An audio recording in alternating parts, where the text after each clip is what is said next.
monté conjointement entre l'École centrale Casablanca et l'Institut français, avec cette envie de vous offrir la possibilité d'entrer dans ces espaces parfois un peu sombres, non pas que sont les trous noirs, on en parlera, mais que sont les espaces de recherche et le langage de la recherche.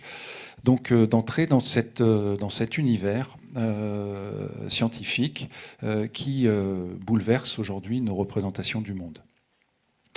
Ce cycle commencé il y a déjà quelques mois, qui s'est bien intensifié, ça fait la sixième, mais je vais laisser la parole à... C'est Philippe Dufour qui viendra présenter Aurélien Barraud.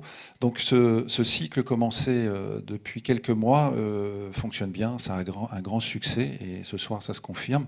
Et vous le verrez, cher Aurélien, merci de votre présence. Les questions seront nombreuses. Alors, juste avant de passer donc la parole pour présenter notre invité à Philippe Dufour, directeur des programmes de l'école centrale. Un mot sur le mode d'emploi. On va avoir un temps d'intervention.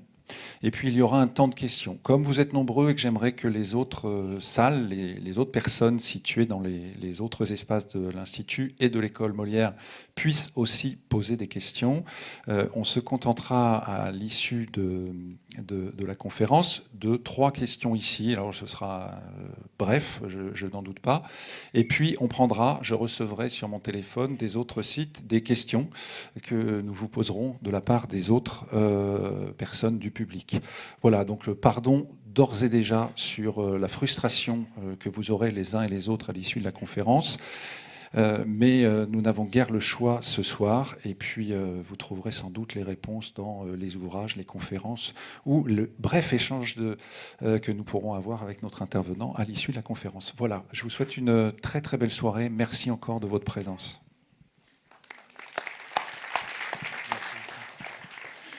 Merci à tous. Moi, je vais être très très bref parce que vous n'êtes pas venus pour m'entendre.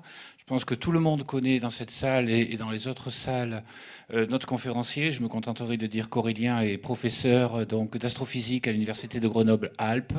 Il est par ailleurs connu pour son engagement écologique, pour beaucoup de ses engagements, pour ses écrits. Il enseigne également, enfin, il a beaucoup d'écrits sur la philosophie des sciences. Et je m'en arrêterai là parce que je pense qu'on a tous envie de l'écouter et d'avoir le temps de poser des questions. Merci beaucoup d'être aussi présent aujourd'hui. Ça conforte vraiment le succès de notre opération entre l'École centrale de Casablanca et l'Institut français. Merci Aurélien, je te laisse la parole. Merci beaucoup. Merci de votre invitation. Je suis très honoré d'être là aujourd'hui. Je vais me permettre, si vous voulez bien, de commencer avec quelques vers de Jean Genet, qui est mon poète préféré, et qui écrivait dans le Condamné à mort « Le ciel peut s'éveiller et les étoiles fleurir, ni les fleurs soupirer et des prés l'herbe noire, accueillir la rosée où le matin va boire, le clocher peut sonner, moi seul, je vais mourir. » Jean Genet, comme vous le savez peut-être, était, à mon avis, une très belle personne. C'est aussi quelqu'un qui a passé 20 ans de sa vie au Maroc et qui a demandé à être enterré à l'Arrache, donc à 200 ou 300 km, je crois, au nord d'ici. Et ce n'est pas anodin que dans ce poème un peu monde, comme ça, il évoque les étoiles qui fleurissent. Parce que finalement, c'est un peu ça, notre métier, d'apprendre ou d'essayer de voir ces bourgeonnements d'étoiles, non seulement savoir les aimer, les appréhender, les découvrir, les déceler comme ça quand elles sont cachées derrière un peu trop d'obscurité, mais aussi tenter de les comprendre, c'est-à-dire de les mettre en résonance, en lien, en rhizome avec tout le reste de notre pensée, et c'est un peu difficile. Voilà. Alors moi je crois que le premier geste d'un scientifique, et peut-être spécifiquement d'un astronome, c'est d'abord un geste de modestie, d'humilité. L'essentiel de l'univers nous est inaccessible. Il nous est inaccessible pour beaucoup de raisons, parce qu'il est très loin, parce qu'il est très compliqué, parce qu'il est au-delà de ce qu'on peut appréhender, sentir, aimer, mais aussi pour une raison très simple et très élémentaire, parce que nos yeux ne sont pas capables de déceler l'essentiel de la lumière. En fait, comme vous le savez, nos petits détecteurs naturels sont parfaitement adaptés à ce qu'émet notre étoile, le Soleil. Ça tombe bien. Nous voyons ce dont nous avons besoin. Mais si on veut tenter de comprendre l'univers, si on veut essayer d'échafauder les véritables visages du cosmos, il faut aller au-delà de la lumière du Soleil Et il faut également être capable de déceler ces autres lumières qui sont très réelles, tout aussi réelles que celles à laquelle nos yeux sont sensibles, mais que pourtant nous ne voyons pas, parce que leur énergie est beaucoup trop petite ou beaucoup trop grande. C'est ça d'abord l'astrophysique, c'est regarder autrement pour voir apparaître cette sorte de diversité ou de foisonnement du réel. Alors on le sait aujourd'hui, on sait le faire avec des appareils, des instruments qui viennent suppléer en quelque sorte ou complémenter notre corps, et on peut reconstruire les visages de l'univers tels que nous les appréhenderions si nous avions des yeux un peu plus génériques, un peu plus perfectionnés en quelque sorte que ceux dont nous sommes dotés. Si par exemple nous étions capables de voir le ciel avec des yeux sensibles aux très très basses énergies, on appelle ça les ondes radiofréquences. En fait, c'est de la lumière. C'est littéralement comme de la lumière. Simplement, l'énergie est tellement basse que nos yeux sont incapables de la déceler. Mais quand on envoie un SMS par notre téléphone, c'est exactement ces ondes qui sont émises. Donc, bien sûr, elles existent. Et lorsqu'on scrute l'univers, à ces énergies-là, ce qu'on voit apparaître, c'est quelque chose de très différent du ciel nocturne qu'on pourra voir tout à l'heure en sortant de la salle. Ce qu'on voit apparaître, c'est un réseau de filaments, de nervures, de murs, d'amas, de superamas, qui correspondent en réalité à la forme de l'univers, non pas ici localement dans notre petit îlot qu'on appelle la Voie lactée, mais à très grande échelle. Ce qu'on voit apparaître en quelque sorte, c'est le gaz de galaxie lui-même, et non plus seulement les microphénomènes qui correspondent à la localité de ce qui advient. Mais ce n'est pas tout. On peut aussi regarder à d'autres énergies. Et si on monte un petit peu, on arrive à ce qu'on appelle les micro-ondes. Les micro-ondes sont tout aussi réelles, elles sont aussi de la lumière, mais là encore de la lumière invisible. Et si nous avions des yeux sensibles aux micro-ondes, on verrait quelque chose d'extraordinaire. On verrait un ciel incroyablement lumineux, éblouissant dans toutes les directions, aussi lumineux que le soleil, si vous voulez, quelle que soit la direction dans laquelle vous le regardez. Et bien sûr, la question se pose, d'où vient cette étrange lumière micro-ondes dans laquelle nous baignons ? Et aujourd'hui, on a toutes les raisons de croire qu'elle vient du Big Bang, parce que quelques centaines de milliers d'années seulement après le Big Bang, ce qui est extrêmement peu par rapport aux 14 milliards d'années de l'univers, eh bien, il y a eu une sorte d'écho, une sorte de flash consécutif aux instants primordiaux qu'on appelle le rayonnement fossile. Il porte bien son nom. C'est effectivement un vestige des premiers instants de l'univers. Et malgré ce caractère un peu éblouissant, et donc on pourrait dire presque esthétiquement pauvre, en réalité, il recèle de très grandes informations scientifiques et il nous permet de comprendre ce qui s'est passé dans les premiers instants de l'univers. Comprenez bien que quelques centaines de milliers d'années par rapport à l'âge total de l'univers, si on ramène ça à une vie d'homme, c'est comme si on parlait du premier jour de vie intra-utérine. Donc c'est même pas encore un bébé ni un fœtus, c'est un embryon comme ça. Donc c'est réellement la toute première enfance de l'univers qui se signe en quelque sorte avec ce rayonnement. Alors on peut continuer, on peut monter encore en énergie et on arrive à ce qu'on nomme les infrarouges. Les infrarouges sont très intéressants parce qu'ils permettraient de voir le cœur de la galaxie. On ne peut pas le voir avec nos yeux parce qu'il y a de la poussière et la poussière absorbe. Et quand c'est absorbé, évidemment on perd l'information. Alors que si on avait des yeux infrarouges, il n'y aurait pas ces phénomènes d'absorption. Les infrarouges traversent la poussière. Et donc on aurait directement accès au cœur de notre petit îlot d'univers, où on a toutes les raisons aujourd'hui de croire que se trouve un trou noir, très massif, 4 millions de fois plus lourd que le Soleil, mais qui, à ce stade, n'a pas encore été observé directement. Si je monte encore en énergie, au-delà de la lumière visible, dite optique, j'arrive à ce qu'on nomme les ultraviolets. Alors les ultraviolets, c'est formidable, parce qu'à ces énergies-là, on arrive à voir des émissions ou des absorptions d'éléments qui ont été créés juste après le Big Bang. Mais attention, maintenant, juste après, ce n'est pas quelques centaines de milliers d'années après, c'est quelques secondes après. On appelle ça la nucléosynthèse. C'est le moment où l'univers a formé les premiers noyaux. Et certains de ces noyaux émettent encore aujourd'hui en ultraviolets. Et donc, quand on regarde l'univers avec des yeux sensibles aux ultraviolets, eh bien, en quelque sorte, on pousse plus loin cette démarche d'archéologue ou de paléontologue, sauf que le fossile qu'on trouve ici, ce n'est pas un os de dinosaure, c'est vraiment les tout premiers noyaux du cosmos. On peut continuer. Quand on monte encore en énergie, on arrive aux rayons X. Les rayons X, c'est les processus les plus chauds. C'est typiquement quand vous avez des objets célestes dont la température se compte non plus en milliers de degrés, comme notre étoile, le Soleil, mais en millions de degrés. Ça, ce sont les rayons X. Et si on va encore plus loin, on arrive un peu aux extrêmes de ce qu'on sait aujourd'hui appréhender, on appelle ça les rayons gamma. Et parmi les rayons gamma dits très énergétiques, révèlent, et je trouve ça très beau en fait, un tout autre visage de l'univers. Si on avait des yeux sensibles aux rayons gamma, tout à l'heure en sortant, on verrait un autre ciel. On ne verrait pas le soleil, bon, vous allez me dire il fait nuit, c'est normal, mais même s'il était dans le ciel, on ne le verrait pas parce qu'il n'est pas capable d'émettre ces rayonnements-là. Il n'est pas assez puissant, si vous voulez. On ne verrait évidemment pas la Lune, pas les planètes, parce que vous savez qu'ils n'émettent pas, et on ne verrait même pas les autres étoiles qui n'ont pas non plus la capacité à émettre ces rayons gamma. Alors est-ce qu'on verrait un ciel tout noir ? Auquel cas, ça ne serait pas super intéressant. Ben non, on verrait autre chose. On verrait un objet étincelant, brillant de mille feux, un peu comme le soleil, mais ça ne serait pas le soleil. Ça serait ce qu'on appelle la nébuleuse du crabe. Et je trouve ça intéressant parce que probablement la plupart d'entre vous n'ont jamais entendu parler de la nébuleuse du crabe. Et pour cause, on ne la voit pratiquement pas à l'œil nu. Mais si on avait des yeux sensibles aux rayons gamma, c'est ça qui jouerait le rôle du soleil. C'est ça qui rythmerait le jour et la nuit.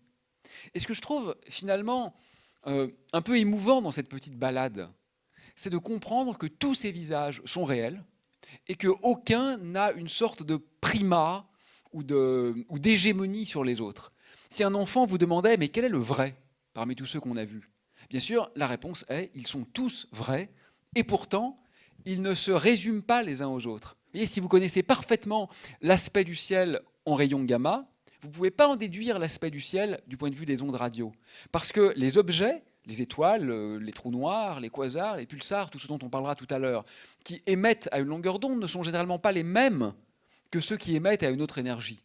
Et donc, ce qui s'apparaît déjà dans ce petit tour d'horizon, c'est une diversité qui est extraordinairement riche, intense, protéiforme, et qui en fait va nous demander à utiliser toute l'information qu'on peut glaner sur l'univers, parce qu'en réalité, contrairement à cette apparence comme ça un peu uniforme du ciel nocturne, il est extrêmement diapré, c'est-à-dire de toutes les couleurs, au sens le plus fort du terme, pas seulement les couleurs visibles, mais aussi de toutes les couleurs invisibles.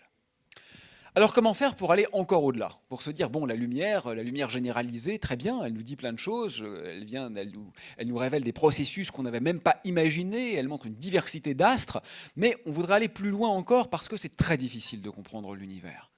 Et pour aller plus loin, ce qu'on peut faire, c'est utiliser d'autres médiateurs cosmiques. Donc ce que je nomme un médiateur cosmique, c'est simplement quelque chose qui nous donne de l'information sur l'univers. Et il n'y a pas que la lumière, c'est ça la bonne nouvelle. Je vous donne simplement deux exemples. Le premier exemple que j'aimerais mentionner, c'est ce qu'on appelle les rayons cosmiques.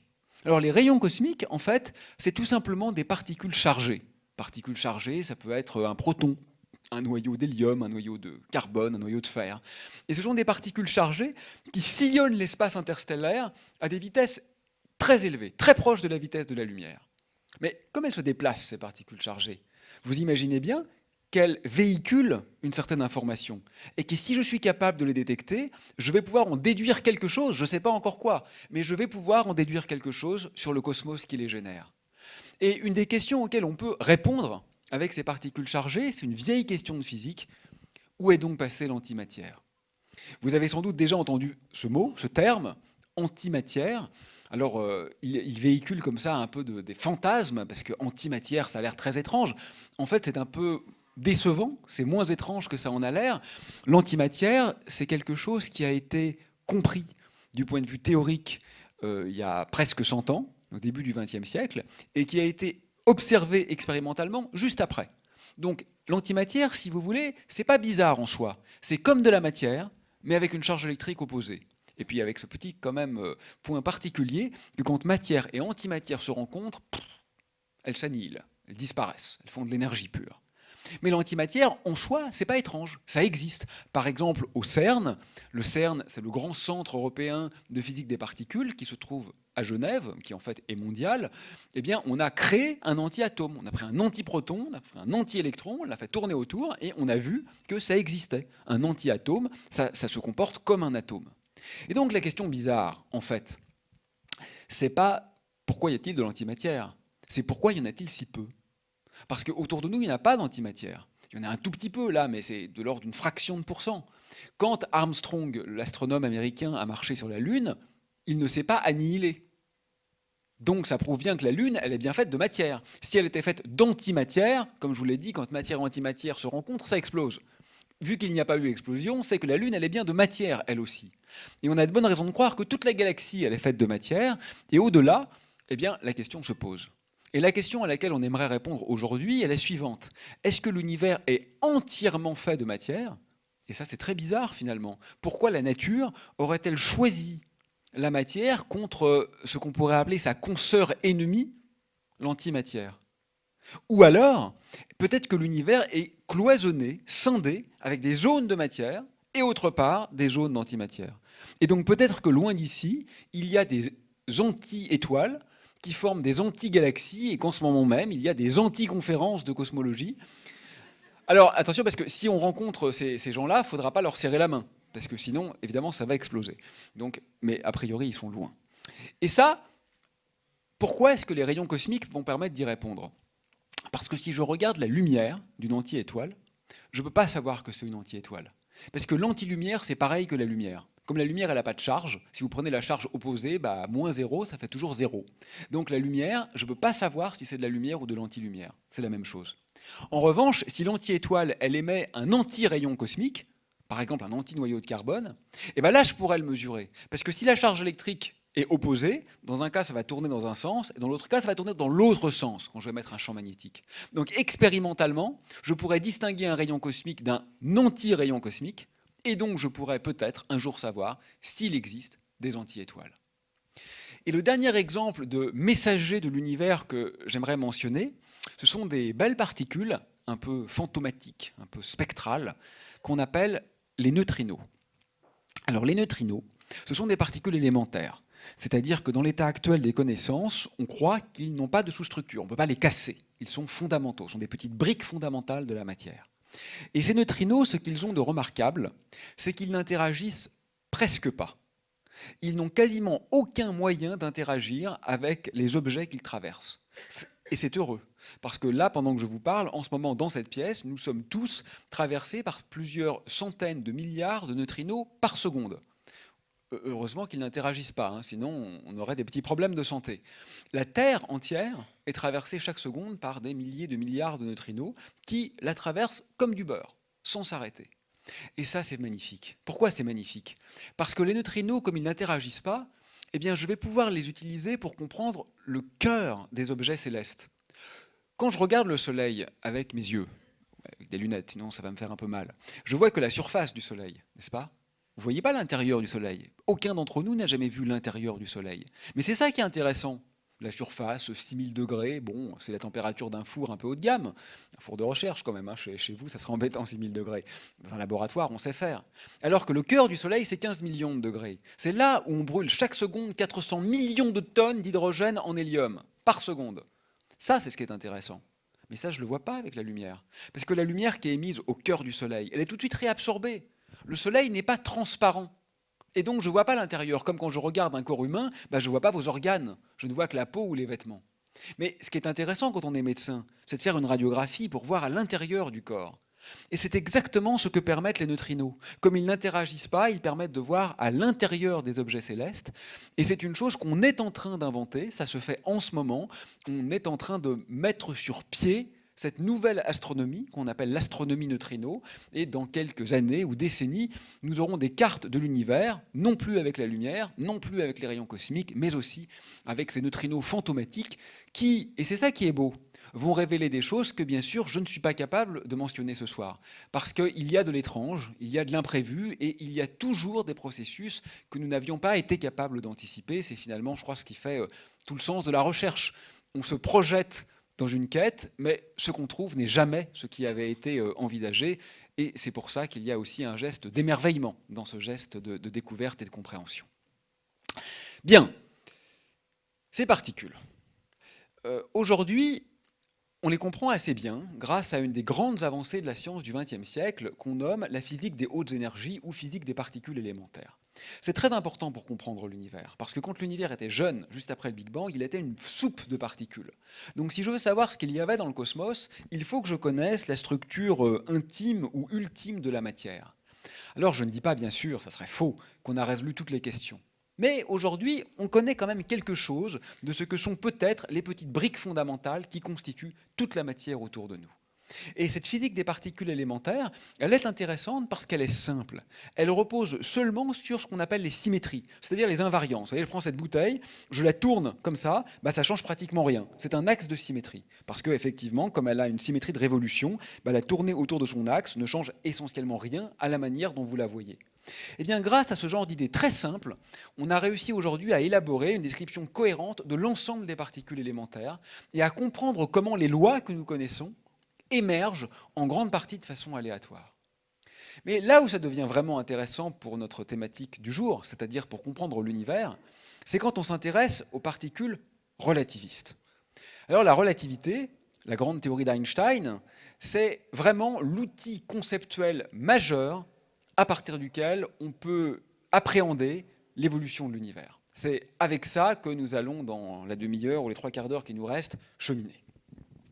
Alors cette relativité, je voudrais juste mentionner en introduction qu'elle est doublement révolutionnaire. Elle est révolutionnaire dans ce qu'elle dit, et que je vais tenter de vous expliquer. Mais elle est aussi révolutionnaire dans ce sur quoi elle se fonde. Pour la première fois dans l'histoire, un physicien, en l'occurrence Albert Einstein, allait utiliser ces symétries, ces invariances, ces choses finalement, ces opérations mathématiques qui ne changent rien, comme étant le socle d'une théorie. Je ne vais pas entrer dans le détail, on n'est pas là pour ça ce soir, et ça va devenir un peu mathématique et donc ennuyeux.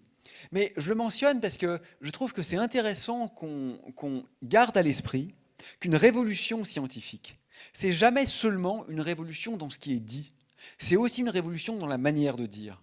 C'est un moment où on s'autorise une sorte de déconstruction fondamentale qui fait qu'on ne change pas seulement les phrases qui sont prononcées, mais on change aussi la grammaire.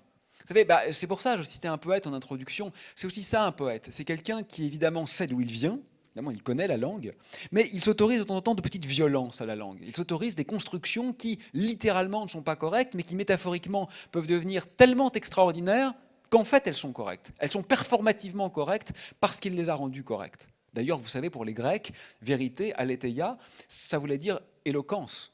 Pour les Grecs, la vérité, c'était l'art de convaincre. Et donc, il y a quand même ça quelque chose, je dirais, d'une reconstruction a posteriori de ce qui est légitime et illégitime. Alors, cette théorie de la relativité, qu'est-ce qu'elle dit? D'abord, la relativité restreinte. Alors, la relativité restreinte, elle nous apprend trois choses. La première chose qu'elle nous apprend, c'est qu'il y a une vitesse absolue, indépassable. Vous le savez, on l'appelle la vitesse de la lumière, mais elle n'est pas vraiment liée à la lumière, en fait. Elle est simplement liée à la structure de l'espace-temps. Le fait que l'espace et le temps existent impose qu'on ne peut pas aller arbitrairement vite. Ça, c'est intéressant parce qu'on le sait expérimentalement, mais on sait aussi le comprendre théoriquement. Ce n'est pas quelque chose qui est arbitraire. En fait, ça ne peut pas être autrement. Bon, c'est un peu assertif, dit comme ça, dans l'état actuel de ce que nous connaissons et de ce que nous comprenons, bien sûr. La deuxième conséquence de la relativité restreinte, qui est très importante, c'est ce qu'on appelle la contraction de l'espace et la dilatation du temps. Alors ça, au moins, c'est un contenu intuitif qui est beaucoup plus simple, beaucoup plus clair. C'est que ce que ça signifie, finalement, c'est littéralement, ce n'est pas une métaphore, que les voyages dans le futur sont possibles. Vous pourriez tous être encore vivants en l'an 4000 sur la Terre. Il n'y a aucun problème physique avec ça. Il suffit qu'on aille prendre notre vaisseau spatial, là, qui est garé dans les faubourgs de Casablanca, qui va à 99,9% de la vitesse de la lumière. Et puis dans le vaisseau spatial, il va se passer par exemple une journée pour nous. En gros, dans une journée, on aura à peu près le même âge, on n'aura pas beaucoup vieilli. Et sur Terre, il se sera passé par exemple 2000 ans. Et quand on revient sur Terre, eh bien la catastrophe écologique a eu lieu, tout le monde est mort, on est content, mais nous, on est encore vivants, grâce à cet effet de dilatation du temps. Donc évidemment, concrètement, on ne va pas le faire. Pourquoi? Parce que technologiquement, construire un tel vaisseau spatial, ça demanderait tellement d'énergie qu'il faudra encore que l'école centrale de Casablanca travaille bien, parce que c'est pas facile. Mais conceptuellement, du point de vue scientifique, c'est complètement vrai. Ça pose aucun problème. Imaginez que là, en ce moment, nos montres soient parfaitement synchronisées. Hop, j'ai bougé. Le simple fait que j'ai bougé fait que maintenant, nos montres ne sont plus synchronisées. J'ai vieilli un peu moins que vous. Ça, c'est complètement réel et mesurable. Alors, c'est pas mesurable ici parce que j'ai marché tellement lentement et ma montre est tellement imprécise que ça ne va pas vraiment se voir parce que la différence, ça va être un milliardième de milliardième de milliardième de seconde. Mais c'est vrai qu'on peut voyager dans le futur. Par exemple, on le fait avec les particules élémentaires. On prend une particule qui a une durée de vie propre, c'est-à-dire que pour elle-même, elle vit par exemple 1/1000e de seconde, et dans un accélérateur, on la fait vivre 1 seconde. 1 seconde mesurée de l'extérieur. C'est exactement comme si on prenait un homme ou une femme qui a une durée de vie de 80 ans et puis qu'on la faisait vivre pendant 80 millions d'années sur Terre. C'est exactement la même chose, sauf qu'on sait le faire avec les particules, on ne sait pas le faire avec les gens, uniquement parce qu'on est trop lourd. Ce n'est pas de la physique spéculative, hein, ce n'est pas une théorie échevelée, c'est des choses qui sont bien comprises expérimentalement et théoriquement depuis plus d'un siècle. La troisième conséquence intéressante de la relativité restreinte, c'est E égale mc2. Vous savez, la fameuse formule devenue un peu emblématique de la physique, mais paradoxalement assez mal comprise. Enfin, c'est mal comprise de ceux qui ne la pratiquent pas. Alors, E égale mc2, ça veut dire quoi? Bon, E, c'est l'énergie, m la masse, c'est la vitesse de la lumière. Quand on a dit ça, on n'a pas expliqué grand-chose. Hein. C2, vous pouvez l'oublier, ça ne sert à rien. C'est E égale m qui est important. E égale m, ça c'est intéressant parce que même philosophiquement, vous allez voir, ça a un sens qui est très profond et très accessible. E, c'est l'énergie. L'énergie, c'est une propriété. C'est comme la couleur de ma chemise, c'est comme la forme de la bouteille. C'est des choses qui n'ont pas beaucoup d'importance. Ça peut changer. On dit que c'est contingent en philosophie. Ça pourrait être différent. Alors que M, c'est la masse. Ça, la masse, on rigole pas. Oui, moi, évidemment, je peux grossir, je serai toujours moi-même. Mais la masse d'une particule élémentaire, elle est immuable. Un proton, il a la même masse partout et toujours. Un électron, il a la même masse partout et toujours. Ça fait partie de sa définition. Donc, pour le dire simplement, l'énergie, c'est un avoir, alors que la masse, c'est un être. L'énergie, c'est contingent, la masse, c'est nécessaire. L'énergie, c'est acquis, la masse, c'est inné. Et il y a vraiment un mur entre les deux. Mais Einstein met un égal. Ça veut dire qu'on peut transformer l'un dans l'autre. Et dire qu'on peut transformer E en M, ce que ça veut dire, c'est qu'on peut transformer une propriété en existence. C'est super bizarre. C'est comme si je disais, alors, si je dis je prends ma chemise, je la coupe en deux, puis il y a un bon couturier dans la salle et il fait deux petites chemises. Ça, c'est évident. Non, c'est pas ça que je dis. Je dis je prends la couleur de ma chemise, une propriété, et sans détruire ma chemise, j'en crée une deuxième en utilisant la couleur de la première.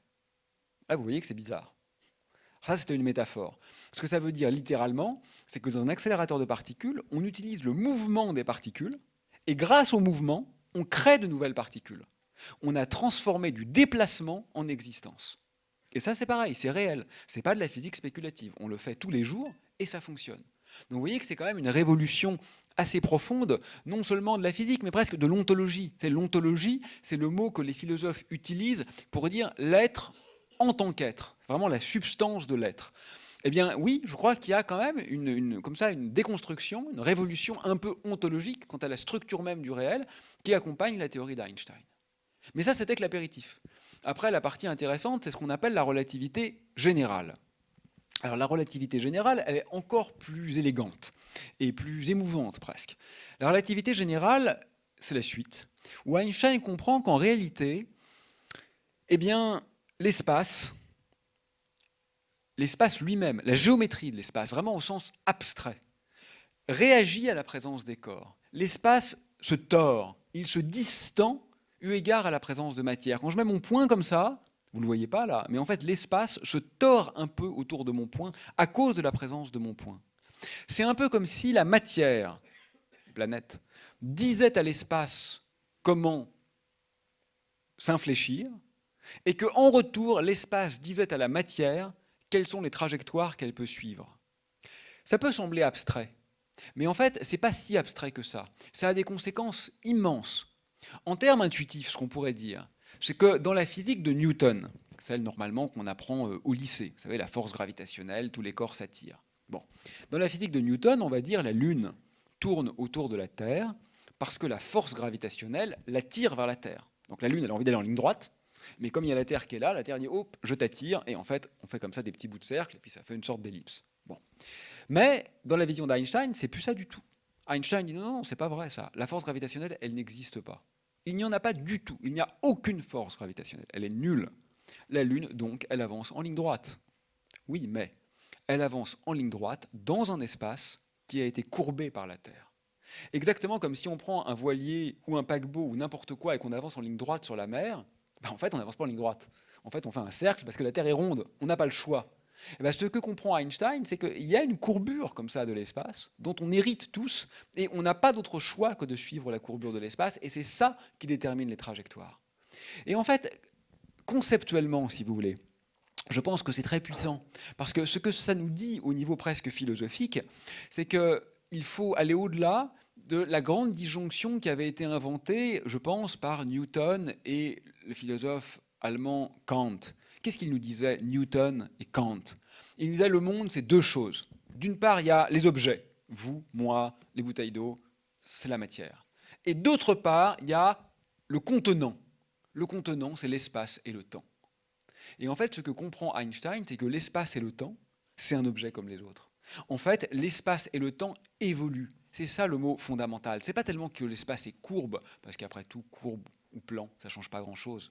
Le point fondamental, c'est que l'espace est dynamique. C'est-à-dire que là, je lâche une bouteille d'eau, elle tombe. Et bien de la même manière, je peux lâcher l'espace et l'espace tombe. L'espace est en évolution. L'espace est une chose comme les autres qui interagit avec moi, parce que quand je saute, hop, je fais une parabole. Ça, c'est parce que l'espace l'impose. Mais réciproquement, pourquoi l'espace est courbe? Parce que la Terre lui impose. Il agit sur moi, j'agis sur lui, comme avec n'importe quel objet physique, action-réaction. Voilà finalement la grande découverte d'Einstein. Et vous savez sans doute que le modèle du Big Bang, mais si vous ne le savez pas, je suis là pour en parler, ça tombe bien, décrit un univers en expansion. L'univers grandit. Pourquoi l'univers grandit? Pourquoi est-ce que les galaxies s'éloignent les unes des autres? Les galaxies, elles n'ont pas un petit moteur derrière. Pourquoi elles s'éloigneraient? En réalité, elles s'éloignent sans bouger. Ça a l'air très paradoxal. Comment est-ce qu'on peut s'éloigner sans bouger? Oui, si on pense avec la vieille physique, ça n'a aucun sens. Cette assertion est un paradoxe. Mais si vous pensez avec ce qu'on vient de dire avant, si vous pensez avec la physique d'Einstein, qui a compris que l'espace était dynamique, ça veut dire quoi? Ça veut dire que l'espace lui-même peut évoluer. Et c'est ça qui se passe dans l'univers. C'est l'espace qui est en train de gonfler. Et donc les galaxies qui sont entre guillemets fixes dans l'espace s'éloignent parce qu'elles subissent le mouvement de l'espace. Peut-être l'analogie très simple serait de dire, imaginez un plateau d'un jeu d'échecs, il y a deux façons de bouger les pièces. Soit vous prenez une pièce et vous la bougez, ça c'est évident. L'autre façon, c'est de dire, je ne touche pas les pièces, mais imaginez que le plateau de jeu est en caoutchouc et qu'on tire sur le caoutchouc. Les pièces, elles vont quand même s'écarter sans qu'on les bouge. Et c'est ça, en fait, la dilatation de l'univers. C'est le mouvement propre de l'espace dont les corps héritent. Bon, tout ça est bien joli, mais est-ce que c'est vrai? On a des raisons quand même de croire que ce modèle d'un univers en expansion, depuis un instant primordial appelé Big Bang, qui aurait eu lieu il y a presque 14 milliards d'années, n'est pas tout à fait insensé. D'une part parce que, comme je viens de l'expliquer, j'espère, c'est ce que prévoit la théorie d'Einstein. La théorie d'Einstein prévoit un espace en expansion. Ce n'est pas quelque chose qu'on rajoute à la main parce qu'on en a envie, c'est ce que la relativité générale dit que doit faire l'espace. Mais en parallèle, la bonne nouvelle, c'est qu'on l'observe. On sait aujourd'hui, et depuis une centaine d'années environ, mesurer la vitesse à laquelle les galaxies se déplacent les unes par rapport aux autres. Et ce qu'on observe en effet, c'est que toutes les galaxies dans l'univers, quand elles sont loin les unes des autres, sont effectivement en train de mutuellement s'éloigner, disons de façon très métaphorique, en adéquation avec l'image d'une sorte de grande explosion cosmique. Mais ce n'est pas tout. On a beaucoup d'autres éléments. Parce que vous savez, c'est quand même dur le modèle du Big Bang.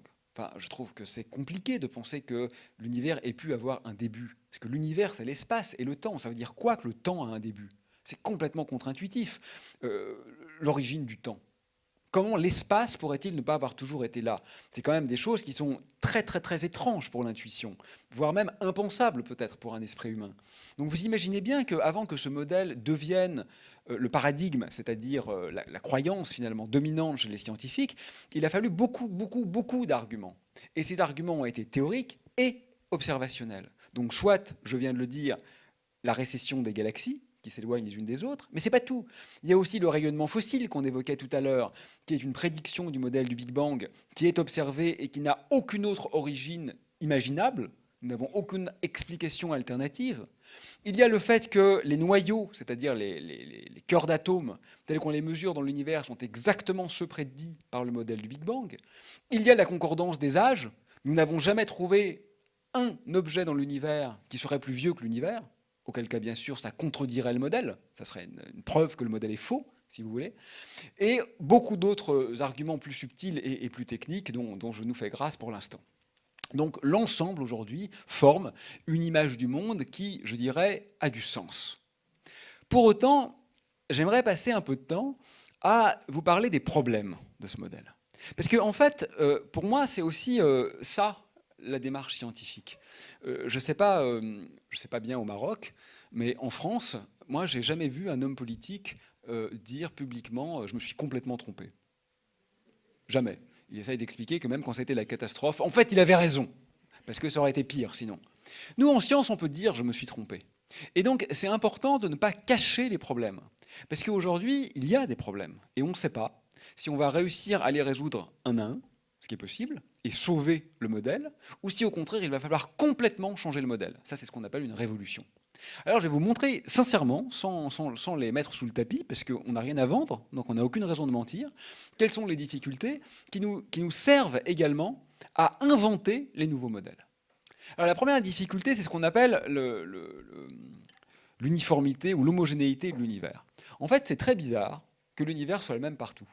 Parce que quand on regarde des zones qui sont loin dans l'univers, eh ben, elles n'ont jamais été en contact. Et donc, par quel miracle se trouvent-elles dans le même état? Vous voyez, je vais donner une analogie. Vous prenez un chaudron, vous mettez de la soupe, vous le faites bouillir. Ce n'est pas étonnant que la soupe soit partout à la même température, parce que, évidemment, tout ça, ça s'équilibre. Vous savez bien que s'il y a une partie de la soupe qui est froide, une fois qu'elle est au contact de la soupe qui est chaude, elle va se réchauffer, et puis celle qui est chaude va un peu se refroidir. On comprend bien que c'est parce qu'il y a du contact entre les molécules de la soupe qu'au bout d'un moment, tout ça s'homogénéise. Mais imaginez maintenant que vous avez 40 000 personnes. Je ne prends pas ce chiffre au hasard, c'est parce qu'il y a bien 40 000 régions indépendantes dans le ciel. Et vous donnez à 40 000 personnes 40 000 chaudrons. Ils n'ont pas le droit de se parler les uns avec les autres. Chacun le met sur un feu différent. Et comme par miracle, les 40 000 chaudrons sont exactement à la même température. C'est curieux. Il y a quand même vraisemblablement quelque chose d'étrange que nous n'avons pas compris. Et c'est ce qui se passe dans l'univers. L'univers a la même température partout, même dans des zones qui n'ont jamais interagi les unes avec les autres. On les dit causalement décorrélées. Alors pour résoudre ce problème, on a inventé ce qu'on appelle l'inflation. L'inflation, c'est l'idée suivant laquelle, juste après le Big Bang, la taille de l'univers a grandi exponentiellement, c'est-à-dire très rapidement. Et donc ces zones qui paraissent indépendantes, en fait au départ, elles se touchaient. Alors, vous pourriez dire, enfin vous devriez dire, c'est quand même un peu arbitraire. Il y a un problème, et puis donc hop, on modifie le modèle, comme ça, il n'y a plus de problème. Et vous avez raison. En fait, pourquoi est-ce que c'est quand même convaincant? Parce qu'après, on a compris que la physique des particules, elle prédisait une phase d'inflation. Donc vous voyez, c'est assez intéressant en termes historiques. D'abord, on l'invente parce qu'on en a besoin, on n'y croit pas trop, c'est pas super convaincant, mais après, on se rend compte qu'en fait, c'était quelque chose de nécessaire. Bon, donc tout va bien, ça, on s'en est à peu près sorti. Mais il y a pire. Le deuxième point, bien pire, que je voulais évoquer, ce sont les trous noirs. Alors, je m'assieds, c'est bien sérieux. Les trous noirs, en soi, ce n'est pas un problème. Les trous noirs, on sait qu'ils peuvent exister depuis très longtemps. Ce n'est pas du tout une découverte d'Einstein, c'est une découverte de Pierre-Simon de Laplace et John Mitchell au XVIIIe siècle. Et l'idée, elle est toute bête, c'est imaginons un objet qui est tellement dense que même la lumière n'arrive pas à s'échapper. Vous savez, pour s'échapper, là, si je lance la bouteille, elle monte et elle redescend. Mais si je la lance très vite, au-delà d'une certaine vitesse, elle redescend jamais. On appelle ça la vitesse de libération. C'est la vitesse à partir de laquelle on s'extrait du champ gravitationnel de la Terre. C'est 11 km par seconde. Mais si la Terre était beaucoup plus dense, ça serait plus dur de s'échapper. Donc la vitesse de libération, elle serait plus grande. Et imaginez qu'elle soit tellement dense que la vitesse de libération, je répète, c'est-à-dire la vitesse qu'il faut pour ne pas retomber, soit plus grande que la vitesse de la lumière. À ce moment-là, même la lumière serait piégée. On aurait un trou noir. C'est ça la définition d'un trou noir. C'est un objet dont rien ne peut s'échapper, puisque même la lumière ne le peut pas, et que rien ne peut aller plus vite que la lumière. Et ça, c'est une vieille idée. Mais longtemps, on a cru que c'était en fait une possibilité théorique qui n'existait pas dans le monde réel. Et ce qui a changé depuis quelques décennies, c'est que maintenant, on a toutes les raisons de croire qu'en fait, les trous noirs existent pour de vrai, que ce ne sont pas simplement des solutions d'équations compliquées, mais que ce sont des objets physiques qui habitent notre univers. On peut même dire qu'on a toutes les raisons de croire que notre galaxie, donc je vous rappelle, la galaxie, c'est le petit amas d'étoiles dans lequel nous nous trouvons, compte entre 100 et 200 millions de trous noirs. Donc les trous noirs ne sont pas des objets rares dans l'univers. Et ce ne sont pas non plus des objets dangereux. Imaginez que le Soleil devienne un trou noir.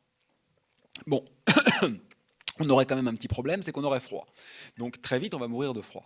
Mais à ce détail près, la trajectoire de la Terre resterait exactement la même. Parce que la gravité est démocratique. Rappelez-vous, l'espace est courbé par la gravité. Que la courbure de l'espace vienne d'une étoile comme le Soleil ou d'un trou noir ne change rien. Si l'espace est courbe, la Terre suit sa courbure.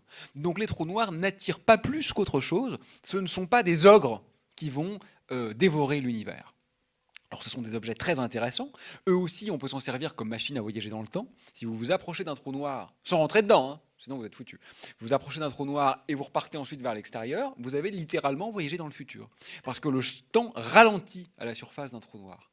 Si vous entrez dans un trou noir, vous ne mourrez pas tout de suite, parce que la surface d'un trou noir, on peut la traverser, c'est quelque chose d'immatériel. Vous pouvez encore vivre quelques heures, si le trou noir est assez gros. Mais là, il se passe des choses bizarres quand même. Le temps se change en espace, l'espace se change en temps.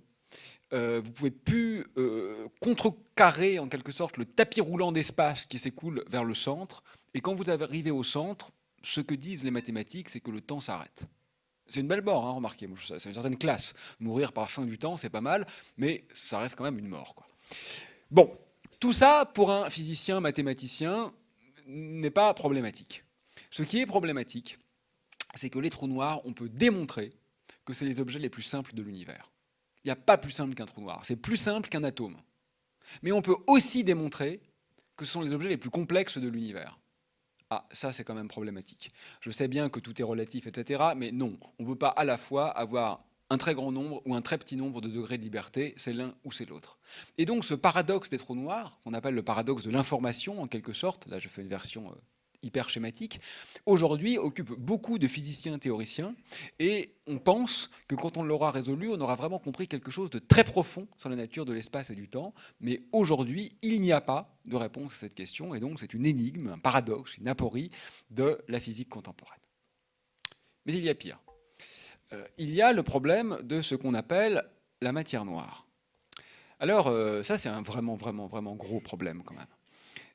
Qu'est-ce qui pèse dans l'univers? C'est vite vu, c'est les étoiles. Les planètes, on peut les oublier. Hein. Vous savez que si je prends la masse de la Terre, plus Jupiter, plus Saturne, etc., ça reste très petit par rapport à la masse du Soleil. Donc finalement, les planètes, même s'il y en a beaucoup, la masse totale, elle est négligeable. Qu'est-ce qu'il y a d'autre?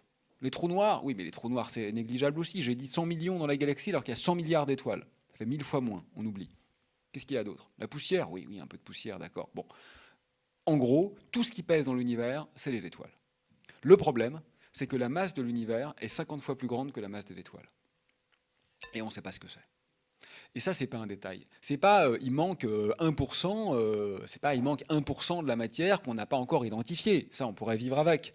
C'est l'immense majorité de la matière qu'il y a dans l'univers est d'une nature qui est essentiellement inconnue. Et c'est pire que ça, parce que non seulement elle est inconnue au sens où on ne sait pas ce que c'est du point de vue du macrocosme, c'est-à-dire à grande échelle, mais on ne sait pas non plus ce que c'est du point de vue du microcosme, c'est-à-dire qu'on sait que ce n'est pas formé des protons et des neutrons. Vous savez, les protons et les neutrons, c'est ce qui forme tout ce qu'il y a ici. Hein. La bouteille, mon téléphone, la table, moi, vous, on est tous faits de protons et de neutrons. Et bien la matière noire, on sait, pour des raisons compliquées, qu'elle n'est pas faite de protons et de neutrons. Donc non seulement, si vous voulez, c'est une énigme d'astrophysique, mais c'est aussi une énigme de physique des particules, parce que ça veut dire qu'il y a des nouvelles particules fondamentales, hyper abondantes, l'essentiel de l'univers, et qu'on ne les a pas encore détectées. Et cette matière noire, elle n'est pas à l'autre bout du cosmos, hein. Elle est chez nous. Il y en a dans la galaxie. Voilà. Peut-être pas au Maroc quand même, mais il y en a dans la galaxie.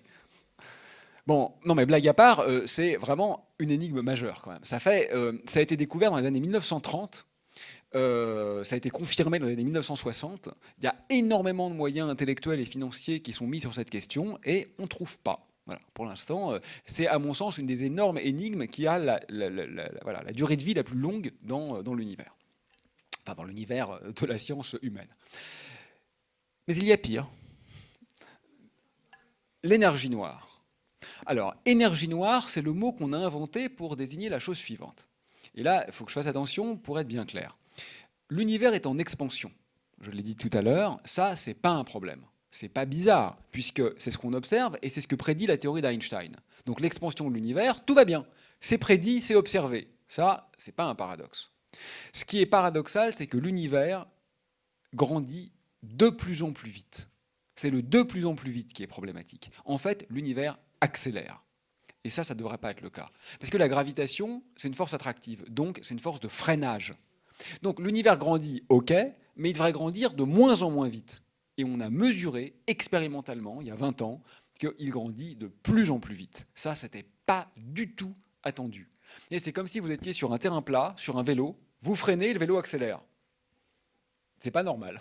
Il se passe un truc là qui n'est pas normal. Ben, c'est ce qu'on voit et on ne connaît pas l'origine de ce phénomène. Donc on l'appelle énergie noire parce que comme tout est de l'énergie, ben là on est sûr de ne pas se tromper. On dit, et puis noir, c'est le mot qu'on utilise pour dire en fait invisible. C'est juste ça que ça signifie. Donc matière noire, énergie noire, c'est pas littéralement noir au sens de noir comme ça. C'est noir au sens où on le voit mal, quoi, tout simplement. C'est pas facile à voir dans l'obscurité. C'est ça que signifie la métaphore. Bon, donc vous le voyez, les problèmes quand même ne manquent pas. Pour venir à bout du dernier, l'énergie noire, la question, la manière dont on essaye aujourd'hui de progresser, c'est de se dire, mais peut-être qu'en fait, cette étrangeté au niveau de l'univers vient en réalité d'une mauvaise compréhension de ce qui se passe au niveau de l'infiniment petit. Parce qu'il est vraisemblable que l'infiniment petit et l'infiniment grand soient liés d'une certaine manière.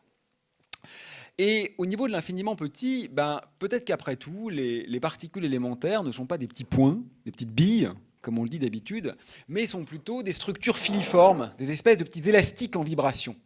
Ces élastiques en vibration, comme vous vous en doutez sans doute, c'est ce qu'on appelle des cordes. Alors la théorie des cordes, c'est une théorie spéculative, c'est-à-dire qu'elle n'est pas du tout aujourd'hui corroborée par l'expérience, très intéressante, qui est une théorie d'unification. C'est-à-dire que si on en croit la théorie des cordes, l'ensemble des particules qu'on connaît et l'ensemble des forces qu'on connaît peuvent être réinterprétées comme différents modes de vibration d'une unique classe de cordes fondamentales. Peut-être l'analogie pour comprendre, c'est de penser à un violon. Vous savez que suivant la position des doigts sur le manche, on peut générer toutes les notes de la gamme chromatique avec la même corde. Et bien de même, avec la même corde vibrante fondamentale, on peut faire un quark, un électron ou un photon, suivant la manière dont elle vibre. Alors, tout ça est quand même très beau. Mais il y a un petit problème. Alors je ne sais pas si vous connaissez cette devinette qu'on donne parfois aux enfants. On leur demande comment faire exactement 4 triangles équilatéraux avec 6 allumettes. Et généralement, ils ne trouvent pas. Et ils ne trouvent pas parce qu'en fait, c'est impossible. C'est impossible sur la table. Mais l'idée qu'il faut avoir, c'est en fait de penser non pas dans le plan, mais de penser dans l'espace. Et la solution, c'est une pyramide. Un tétraèdre, vous avez 6 côtés et 4 triangles. Et donc en fait, pour résoudre la petite devinette, il faut en quelque sorte inventer une dimension de plus par rapport à ce à quoi on aurait pensé naturellement. Ben, c'est un peu ce qui se passe en théorie des cordes. Pour résoudre, pour écrire une théorie des cordes cohérente, il faut en fait vivre dans un espace à 9 ou 10 dimensions. Bon, vous et moi, enfin moi en tout cas, je ne vis pas dans un espace à 9 ou 10 dimensions. Si c'est votre cas, venez me voir à la fin, on va écrire un article ensemble. Mais je pense que la plupart d'entre nous vivent avec 3 dimensions d'espace, X, Y, Z, et une dimension de temps. C'est quand même le monde usuel. Et donc ce que disent les gens qui font des cordes, c'est oui, mais ces dimensions, en fait, elles sont toutes petites. Elles sont recroquevillées sur elles-mêmes, en mathématiques on appelle ça compactifiées, et c'est pour ça qu'on ne les voit pas. Soit. Mais ce qui est intéressant, c'est que dans la manière de les compactifier, en fait, il y a beaucoup de façons différentes de le faire. Et donc ça veut dire que suivant la manière dont on les tord, on va créer des lois physiques différentes. Bon. Ça devient intéressant quand on conjugue cette remarque avec la théorie de l'inflation que j'évoquais tout à l'heure. Peut-être, comme là, il doit me rester une dizaine de minutes, je dois être clair, parce que je pense que c'est important en termes déontologiques. Je pense que tout ce que je vous ai raconté jusqu'à maintenant, enfin disons jusqu'à la théorie des cordes, les 3 premiers quarts d'heure, ce sont des choses fiables. Fiables, ça ne veut pas dire certaines, hein. Rien n'est jamais certain en science, mais fiables, vérifiées par beaucoup d'expériences, dont la plupart des professionnels ne doutent pas, qui sont très durables. Moi, je parierais ma vie que ça sera encore vrai dans 20 ans, tout ce que je vous ai dit jusqu'à maintenant. Tout ce que je vous dis à partir de maintenant, c'est de la science spéculative. C'est-à-dire que là, je vous parle de la recherche en train de se faire. Donc, là, je ne parierais pas du tout ma vie. Là, hein. Je ne sais même pas si je parierais mon téléphone. Donc, voilà. Là, on parle, à partir de maintenant, de l'incertain, c'est-à-dire de ce sur quoi on travaille, avec évidemment tous les risques que ça comporte. Mais je pense que c'est intéressant pour nous, si vous voulez, de hiérarchiser nos savoirs. C'est-à-dire qu'il ne faut pas mettre au même niveau de confiance la théorie d'Einstein, que j'évoquais tout à l'heure, qui a été vérifiée par des millions d'expériences, et la théorie des cordes, que je décris maintenant, qui n'a été vérifiée par aucune expérience. Donc c'est important quand même qu'on donne une sorte de gradation comme ça, dans la confiance qu'on a. Parce que vous voyez, en science, et j'ai du mal à expliquer ça à mes étudiants, je ne sais pas si c'est évident pour vous, pour eux c'est démontré ou c'est faux. Non, mais c'est jamais comme ça. C'est jamais démontré, en fait. Si, c'est parfois faux, mais on ne le sait pas encore au moment où on en parle. Donc, en fait, ce qui compte, c'est d'avoir comme ça un continuum, si vous voulez, de confiance. La théorie de la relativité restreinte, moi, je parie ce que vous voulez, que ça sera encore vrai dans 50 ans. Ça me semble évident. Théorie des cordes, j'en sais rien. Voilà, ça c'était pour être honnête. Alors, qu'est-ce qui est intéressant du point de vue cosmologique? C'est quand je l'associe, disais-je, à ce qu'on appelle l'inflation et que j'ai évoqué tout à l'heure. Vous savez, l'agrandissement gigantesque de l'univers après le Big Bang. Parce que l'inflation, quand on la regarde bien, elle semble créer non pas un univers, mais une myriade, une multitude, voire une infinité d'univers. On appelle ça, avec le néologisme, multivers. Donc, vous voyez, multivers, c'est une sorte de jeu de mots avec univers. Bon, on va dire un grand nombre d'univers. Chaque univers étant structuré comme une bulle. Et ce qui est intéressant avec la théorie des cordes, c'est comme il y a plein de manières, vous vous rappelez, de compactifier les dimensions, il y a plein de lois différentes. Et donc chaque bulle d'univers pourrait être emplie ou légalisée par des lois différentes. Et ça, c'est une nouvelle strate de diversité. On n'en est plus seulement ici à parler de la diversité des phénomènes, mais même de la diversité des lois. Alors, il y a quelque chose dans cette proposition d'une continuation de ce qu'on pourrait appeler la désanthropocentrisation. Anthropos, c'est l'homme en grec, donc anthropocentrisme, c'est de mettre l'homme au centre. Là, on met vraiment plus l'homme au centre et on se dit finalement, on a pensé à une époque centrée sur la Terre, le géocentrisme, puis centré sur le Soleil, l'héliocentrisme, puis centré sur la galaxie, le galactocentrisme, puis centré sur le cosmocentrisme. Et peut-être que là, on est en train de se dire qu'en fait, il n'y a pas du tout de centre. Quelque part, ça serait une nouvelle blessure, quoi. Hein. On a appris dans l'histoire que, voilà, on n'était pas seul sur Terre. Moi, je trouve pas ça une blessure, je trouve ça plutôt beau, en fait. Mais on a compris que les animaux, voilà, finalement, on est un animal, quoi. Ce qui n'est pas du tout insultant, en réalité. Ce qui est même plutôt une belle chose. On a une continuité comme ça avec le vivant. Bon, on a appris que la conscience résolvait pas tous les processus mentaux. Bon, la nuit, on rêve, et puis parfois, on se réveille, on se dit, quand même, on a presque honte de ce qu'on a rêvé. C'est comme ça, il y a des processus cérébraux qu'on ne contrôle pas, et puis là on se dit peut-être que même notre univers lui-même n'est pas seul. C'est une nouvelle blessure narcissique, diraient les psychanalystes. Bon, tout ça est bien beau, mais moi il y a deux questions auxquelles je voudrais faire face, et je pense qu'elles vont nous inviter en conclusion à faire un tout petit peu de philosophie des sciences. C'est premièrement, qu'est-ce que ça change? Et deuxièmement, est-ce quand même bien sérieux?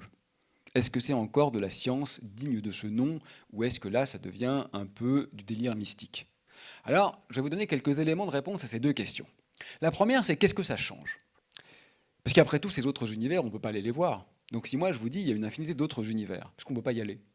Après tout, on s'en moque. Alors, on s'en moque oui et non, d'abord parce qu'au niveau du récit, ça change quand même les choses. Ensuite, parce qu'au niveau technique, mais ça je ne vais pas le développer maintenant, quand vous testez une théorie, même chez nous, dans notre univers, la manière de la tester en termes de niveau de confiance va changer à cause des autres univers. Donc même du point de vue purement scientifique, ça a des conséquences, mais ça je ne le développe pas. Mais ensuite, je vais vous donner un exemple de ce que ça peut changer en termes de compréhension. Par exemple, on s'étonne souvent que notre monde soit à ce point favorable à l'existence de la vie, ou disons à l'existence de la complexité, voilà, des processus complexes, les processus vivants étant des processus complexes parmi d'autres. Et on a l'impression que si on changeait un tout petit peu les lois de la physique, il n'y aurait pas de processus complexe, il n'y aurait pas d'être vivant. Alors, qu'est-ce qu'on fait face à ça? Il y a une première explication qui est de dire on a eu beaucoup de chance. Il y a une infinité de lois physiques possibles, et gros coup de chance, on est tombé pile sur la loi, parmi des milliards d'autres, qui permet de la vie, et non pas un univers morne et mortifère. C'est possible, mais enfin, ce n'est pas très convaincant. La deuxième explication, c'est évidemment l'explication théologique et téléologique, qui est de dire c'est parce que Dieu a fait en sorte que nous existions. Alors ça, c'est tout à fait possible, mais ce n'est pas une explication scientifique. Alors quand je dis que ce n'est pas une explication scientifique, ça ne veut pas dire qu'elle est fausse, hein, soyons bien clairs. Je ne lui donne ni un bon point, ni un mauvais point. Je dis juste qu'elle est d'un autre ordre. Donc, elle est peut-être vraie, mais je ne peux pas la convoquer dans le discours à ce moment-là. Et la troisième explication, c'est de dire que finalement, il y a un multivers. Et donc, comme il y a plein de lois physiques différentes, il est tout à fait normal qu'à certains endroits, les lois physiques soient favorables avec la complexité. Et simplement, ce que ça signifie, c'est que notre univers n'est plus représentatif de la totalité des autres univers. Mais ça, c'est toujours le cas. Imaginez que là, on réfléchisse et qu'on se dit quand même, c'est incroyable. L'univers, c'est un amphithéâtre avec des sièges, des haut-parleurs. C'est quand même extraordinaire l'univers. Mais non, c'est pas du tout vrai. L'univers ressemble pas du tout à cet amphithéâtre. Sauf que vous, en tant qu'humain du 21e siècle habitant dans une grande ville, c'est pas étonnant que vous trouviez ce soir dans un amphithéâtre. Mais il n'empêche que ce qu'il y a autour de nous là ce soir est pas du tout représentatif de la moyenne de l'univers. Un poisson pourrait se dire comment ça se fait qu'il n'y a que de l'eau dans l'univers? Non, c'est pas qu'il n'y a que de l'eau dans l'univers, c'est qu'en tant que poisson, il est forcément dans l'eau. D'accord? De la même manière, si vous avez plein de lois différentes dans l'univers, et que vous dites « Ah, mais c'est génial, il y a des lois qui permettent la vie. » Oui, mais comme moi je suis vivant, je suis forcément dans un des univers qui permet la vie. Ça, c'est l'idée générale. Après, la question intéressante, c'est est-ce que c'est encore de la science? Alors, il y a plusieurs réponses à cette question. D'abord, il faudrait définir ce qu'est la science. Alors, c'est très compliqué. Il y a une définition qui est très connue, que j'aime pas du tout, mais qui est pratique parce qu'elle est simple. C'est ce qu'on appelle la définition par falsifiabilité. On dit qu'une théorie, elle est scientifique si on peut la mettre en défaut. Vous voyez, du genre, là, si je dis, par exemple, la théorie d'Aurélien Barraud, quand je lâche la bouteille, elle monte. Je lâche la bouteille, elle tombe, donc ma théorie est fausse.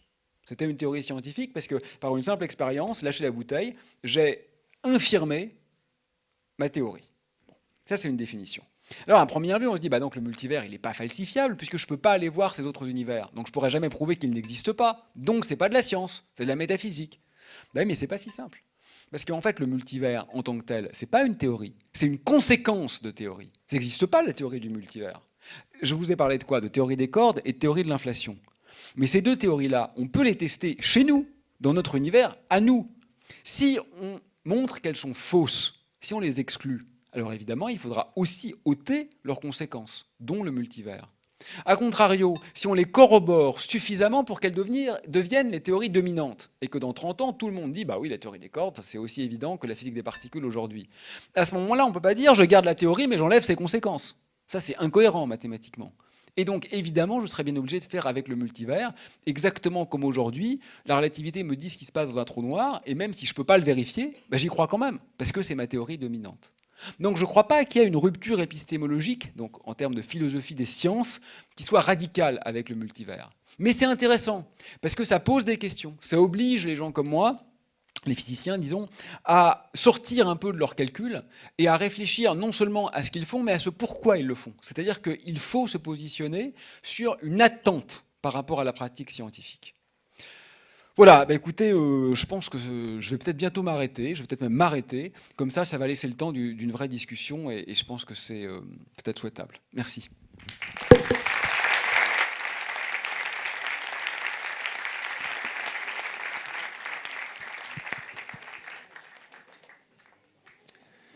Merci beaucoup. Alors, on va attaquer les questions. Comme convenu, je vous propose qu'on prenne 3 questions ici. On regardera ce qu'il y a ensuite sur mon téléphone et éventuellement, on reviendra aux questions ici. Voilà. Qui se lance? Une ici, une au fond et là. J'en ai 3. Merci. Monsieur Baron, c'est que l'entropie ne peut qu'augmenter. Monsieur Hawking nous dit que les trous noirs peuvent s'évaporer. Un trou noir s'évapore, ça veut dire l'air du trou noir va diminuer. On a une équation de monsieur Bekenstein-Hawking qui lie l'air du trou noir par son entropie. Alors, si l'air du trou noir diminue, donc l'entropie va diminuer aussi, ce qui n'est pas compatible avec les lois de la physique. Merci, donc c'est une question très savante. Donc je vais me permettre très rapidement de la traduire parce que peut-être les gens moins experts que toi n'ont pas forcément compris à quoi tu faisais allusion. Donc en fait, effectivement, l'entropie, c'est le mot qu'on utilise en physique essentiellement pour désigner le désordre. D'accord ? Par exemple, vous voyez, quand tout est bien en ordre, on a une entropie qui est très faible. Et puis quand les choses commencent à diffuser et à se mettre un peu n'importe comment, on a une entropie qui est très grande. Et effectivement, on peut montrer en sciences de la chaleur, en thermodynamique, que l'entropie est quelque chose qui, sauf circonstances exceptionnelles, ne fait que augmenter dans l'univers. Ça, c'est la première partie. La deuxième partie de ce qu'il a dit, c'est que les trous noirs, je vous ai dit tout à l'heure qu'on ne pouvait pas en sortir. Ça, c'est vrai, mais ce n'est pas complètement vrai pour les tout petits trous noirs. Les tout petits trous noirs, Stephen Hawking, donc le célèbre physicien qui est mort il y a à peu près 1 an, a démontré qu'en fait, les tout petits trous noirs, ils peuvent s'évaporer. Ils s'évaporent, ça veut dire qu'ils peuvent rayonner de la matière. Et comme ils rayonnent, le trou noir diminue. Or, troisième partie de l'argument, ce qu'il a dit, c'est que l'entropie d'un trou noir est mesurée par sa surface. Donc, comme la surface du trou noir diminue, on a l'impression que l'entropie diminue. Alors, rassure-toi, là, il y a une solution toute simple, c'est que c'est l'entropie totale qui ne peut pas diminuer. Or, il y a l'entropie du trou noir, mais il y a aussi l'entropie du rayonnement. Et il est facile de montrer que l'entropie du rayonnement de corps noir est en fait maximalement entropique, et que l'entropie rayonnée par l'émission de particules et de photons est plus grande que l'entropie perdue par diminution d'air du trou noir.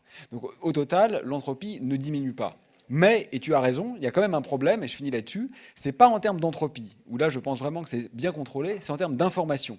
Il se trouve en effet que le rayonnement des trous noirs a perdu l'information initiale, et ça, je suis tout à fait d'accord avec toi, ça contredit des théorèmes fondamentaux de physique, et pour ça, on n'a pas d'explication. Oui, juste un truc, pardon. Excuse-moi. Juste, comme là, la première question était super technique, faudrait surtout pas que les gens qui ont des questions naïves s'interdisent de les poser. Hein. Enfin voilà, les questions simples sont bienvenues aussi. Selon la théorie des cordes, on peut avoir des multi-univers, mais pourquoi pas avoir des micro ou des macro-univers aussi?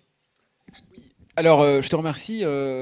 Peut-être ce que j'aurais dû dire aussi, mais je manquais un peu de temps, c'est que le multivers théorie des cordes plus inflation, je l'ai mentionné parce qu'il est assez, je trouve, comme ça, ébouriffant, mais c'est pas le seul. D'abord, la relativité générale, elle prédit un espace qui peut être infini, et si l'espace est infini, ça aussi, ça crée une sorte de multivers, en un sens que j'ai pas eu le temps de décrire. La mécanique quantique, qui est la science essentiellement de l'infiniment petit, elle peut aussi décrire un multivers avec des multivers parallèles. Et puis, dans ce sur quoi je travaille, moi, qu'on appelle la gravité quantique à boucle, il semblerait que peut-être il n'y a pas eu de Big Bang, qu'à la place, il y a eu un Big Bounce, c'est-à-dire un grand rebond, et donc il y aurait eu un univers avant, et donc c'est un multivers temporel. J'en profite juste de ta question pour préciser qu'il y a plein de types de multivers possibles, qui d'ailleurs éventuellement sont compatibles les uns avec les autres. Alors après, pour ce que tu dis en termes de taille, c'est ça? En effet, rien n'est fixé. Hein. C'est-à-dire que dans l'arborescence du multivers inflationnaire, on peut tout à fait avoir des univers minuscules, en fait. Voilà. Donc, effectivement, alors la question est peut-être, faut-il encore les appeler des univers? Ça, je ne sais pas. Compte tenu de nos connaissances actuelles sur les trous noirs et le Big Bang aussi, est-ce qu'on pourrait dire que l'effondrement de cette singularité primitive qui a donné lieu au Big Bang aurait pu donner naissance à un trou noir primitif aussi? Ok. Alors, c'est encore une question très dure. Merci. Alors, peut-être d'abord, pour ceux qui ne sont pas spécialistes, il a utilisé le mot singularité. Donc, singularité, en mathématiques, c'est le mot qu'on utilise pour désigner les moments ou les lieux où les choses deviennent infiniment grandes. Autrement dit, les pathologies, autrement dit, les moments où la théorie ne marche plus. Quand votre théorie vous répond tout est infini, en fait, ça ne veut pas dire que l'univers devient infini. Hein. Ce que ça veut dire, c'est que la théorie ne fonctionne plus. Donc ça, c'est ce qu'on appelle une singularité. Alors, en effet, la question de savoir si on habite dans un trou noir, parce qu'en fait c'est un peu lié à ça, se pose depuis longtemps, et c'est pas du tout idiot. Et ça, c'est une chose qui est très amusante pour comprendre la relativité. Quelle est la taille d'un trou noir? Si tu prends par exemple le Soleil, qui actuellement fait de l'ordre d'1 million de kilomètres de diamètre, s'il devenait un trou noir, sa taille deviendrait de l'ordre de 1 km de diamètre. Il serait énormément plus petit. Bon, 1 km, c'est pas énorme. Mais après, on peut se demander, donc 1 km, c'est ce qu'on verrait de l'extérieur. D'accord, tu es dans ton vaisseau spatial, tu regardes le trou noir, et tu regardes, il fait 1 km. Et après, tu te demandes, quel est le volume qu'il y a à l'intérieur? La réponse qu'on a appris au lycée, c'est si on a une sphère qui a un rayon R, c'est 4 tiers de pi r cube, donc ça va faire à peu près 1 km cube. Et c'est faux. En fait, le volume à l'intérieur, il ne fait que croître avec le temps, et si on attend suffisamment longtemps, le volume à l'intérieur d'un trou noir de 1 km peut être plus grand que la totalité de l'univers visible aujourd'hui. Alors ça, c'est très contre-intuitif, parce qu'on va se dire, mais alors, il fait combien un trou noir? Il est grand ou il est petit? Il est petit vu de l'extérieur et grand vu de l'intérieur. Et c'est la vérité, ça se calcule très bien et ça pose aucun problème. Alors là, pour le coup, c'est pas du tout paradoxal, c'est vraiment de la relativité générale bien comprise, et bien comprise depuis longtemps. Et donc, effectivement, on a envisagé l'hypothèse depuis très longtemps qu'en fait, les trous noirs pourraient être en quelque sorte des bébés univers, et que chaque univers pourrait engendrer des univers par les trous noirs qu'ils génèrent. Voilà. Donc le fait qu'il puisse y avoir un lien avec le Big Bang et entre le Big Bang et la singularité de type centre des trous noirs est effectivement quelque chose qui est étudié, mais là c'est tellement spéculatif que le problème de toute cette physique-là, qu'on appelle la gravité quantique en général, son vrai problème, c'est qu'elle manque d'expérience. L'intelligence humaine ne suffit pas, les mathématiques ne suffisent pas. Pour progresser, il faut des idées et des observables. Et actuellement, on manque cruellement d'observables, donc il faut rester modeste, quoi. Question qui nous vient du public de la médiathèque. Comment connaît-on ou comment calcule-t-on la masse de l'univers? Bien. Ils sont bons à la médiathèque, hein. Ils sont vachement meilleurs qu'ici, hein. Pardon, je plaisante. Oui, donc évidemment, c'est une très bonne question. Donc, alors, j'ai peut-être fait un petit abus de langage. Alors, il y a deux choses. Il y a la masse de l'univers du point de vue, par exemple, de la matière noire. Donc, en fait, pour ça, on n'a pas besoin de connaître la masse totale de l'univers. On prend un volume d'univers, un gros bout d'univers, on calcule la masse des étoiles dans ce gros bout d'univers, et on calcule, on calcule la masse totale de ce gros bout d'univers, alors comme on le connaît, par ses effets gravitationnels. C'est-à-dire que si, par exemple, j'ai une galaxie qui est en train de tourner autour d'un amas de galaxies, la manière dont cette galaxie tourne va me permettre de connaître la masse de l'amas. Donc il y a la masse visible que je vois, il y a la masse gravitationnelle que je calcule, et c'est la différence entre les deux qui me montre qu'il y a de la matière noire. Après, il y a une autre question qu'on pourrait se poser, parce que donc là, je ne peux pas interagir avec la personne. La masse totale de l'univers, peut-être qu'elle est infinie. Si l'univers est infini, la masse est infinie. Mais ce n'est pas ça qui est intéressant. En fait, ce qu'on mesure en physique, c'est toujours des masses volumiques. C'est-à-dire, c'est des masses par unité de volume. Donc, quand on dit qu'on connaît aujourd'hui la masse de l'univers, peut-être que je l'ai dit d'ailleurs, ce n'est pas la masse totale. La masse totale, non seulement on ne la connaît pas, mais on ne veut pas la connaître. En fait, elle n'a aucun intérêt, la masse totale. Si l'univers est infini, la masse totale est infinie. Bon. Oui, ok, on fait quoi avec ça? Ce qui est intéressant, c'est en moyenne, combien il y a de kilogrammes par mètre cube. C'est ça la question intéressante. Et ça, aujourd'hui, on connaît la réponse avec une précision de 3 chiffres significatifs. C'est extrêmement fort. Et donc, pour répondre à la question comment on le sait grâce au rayonnement fossile que j'évoquais tout à l'heure, parce qu'on voit des petites vaguelettes dans le rayonnement fossile. On appelle ça des ondes de densité. Et de façon intuitive, ce sont des ondes acoustiques. Et vous savez, n'est-ce pas, que le timbre d'un instrument de musique nous renseigne sur sa facture. Un bon pianiste, il peut reconnaître un Bechstein et un Steinway, un Bösendorfer, en les écoutant. Parce que la structure harmonique de l'onde sonore nous dit est-ce que la table d'harmonie, elle est en sapin, etc. Et de la même manière, en étudiant la structure harmonique des ondes dans l'univers primordial, on peut savoir exactement comment il a été fait, et c'est comme ça qu'on mesure sa densité. S'il vous plaît. Oui, ça marche. S'il vous plaît, j'ai 2 questionnements. Alors, première question sur les neutrinos. Comment ça se fait que des particules qui n'interagissent pas du tout avec la matière qu'ils traversent peuvent donner des renseignements plus tard? Ça, c'est pour les neutrinos. Alors, deuxième questionnement sur les rayons fossiles. Quand on parle fossile en archéologie, il y a le problème de la datation carbone 14, pour savoir, l'intérêt, c'est de dater, en fait, pour savoir d'où ça provient, à quelle époque. Alors, pour les rayonnements fossiles, comment font-ils pour dater et savoir à quel niveau du temps ça s'est passé? Merci.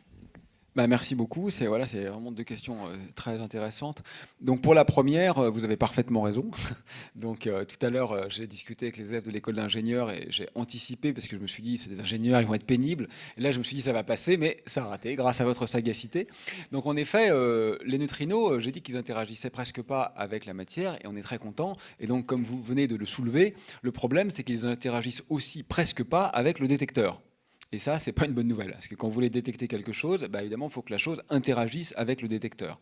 Et c'est précisément pour cette raison que vous venez d'évoquer que ça tarde et que cette astronomie neutrino, elle est lente à mettre en place. Alors, ils interagissent quand même un petit peu. S'ils n'inteраgissaient pas du tout, quelque part, ça ne serait même plus des objets physiques.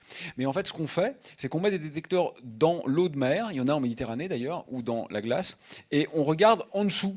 On ne regarde pas le ciel, on regarde le sol, et on cherche des neutrinos qui ont traversé la Terre, et en traversant la Terre, ils ont une petite probabilité d'interagir, ils créent des particules, les particules font des effets dits Cherenkov dans l'eau, et c'est ça qu'on mesure. Donc voilà, c'est exactement la difficulté que vous avez soulignée. Et le deuxième point, c'était sur le rayonnement fossile. Alors on ne peut pas prendre un rayonnement fossile, un photon, et savoir quel est son âge. Ça, effectivement, c'est absolument impossible, de même que l'argent n'a pas d'odeur, les photons n'ont pas d'âge, puisque le temps est infiniment dilaté, donc je ne pourrais jamais dater un photon individuellement. En fait, je pense que le raisonnement il est plus global que ça. Le raisonnement nous dit que le modèle du Big Bang prédit qu'il y a eu des couplages il y a 13 milliards d'années, et que compte tenu de l'énergie qu'avait l'univers à cette époque et de l'expansion, aujourd'hui j'attends un rayonnement fossile à 2,7 degrés Kelvin. Et j'observe un rayonnement fossile à 2,7 degrés Kelvin. Et donc, il y a un modèle de cohérence qui me permet d'en inférer son âge. Mais vous avez raison, je ne mesure pas directement. C'est-à-dire que si demain, il y a un physicien ou une physicienne géniale qui a un nouveau modèle, qui arrive aussi à créer des photons qui ont pile la bonne température, mais qui sont 2 fois plus jeunes, ça sera compatible avec ce qu'on observe. Donc c'est vrai que c'est moins contraint dans le domaine cosmologique que dans le domaine paléontologique. Oui, je suis d'accord. 2 questions qui nous viennent du public de la cafétéria. Alors, quelle est selon vous la théorie la plus vraisemblable entre la théorie des cordes et la théorie quantique à boucle? Deuxième question, que pensez-vous du concept d'univers chiffonné? Parfait. Alors, donc, comparaison de la théorie des cordes et gravité quantique à boucle. Bon, donc je réexplique en 10 secondes pour les non-spécialistes, puisqu'il n'y a que les experts qui posent des questions, ce dont il est question. Bon. En physique, on a 2 théories qui marchent magnifiquement bien. Il y a la relativité d'Einstein, j'espère l'avoir un peu expliqué. Et il y a par ailleurs une autre théorie dont j'ai presque pas parlé, qui est la mécanique quantique. La mécanique quantique, c'est ce qui décrit l'infiniment petit. Essentiellement, la mécanique quantique, elle nous apprend 3 choses. D'abord qu'il y a de l'aléatoire, de la chance, quoi, du stochastique. On ne peut pas complètement prévoir les phénomènes. Ça, c'est une grande révolution quand même dans la manière de penser la physique. Ensuite, elle nous apprend qu'il y a du discontinu. C'est-à-dire que quand je regarde de près, un peu comme un tricot, vous voyez, quand je regarde de près, je vois la maille. Eh ben, c'est comme si, comme ça, l'ourdissage du réel se révélait.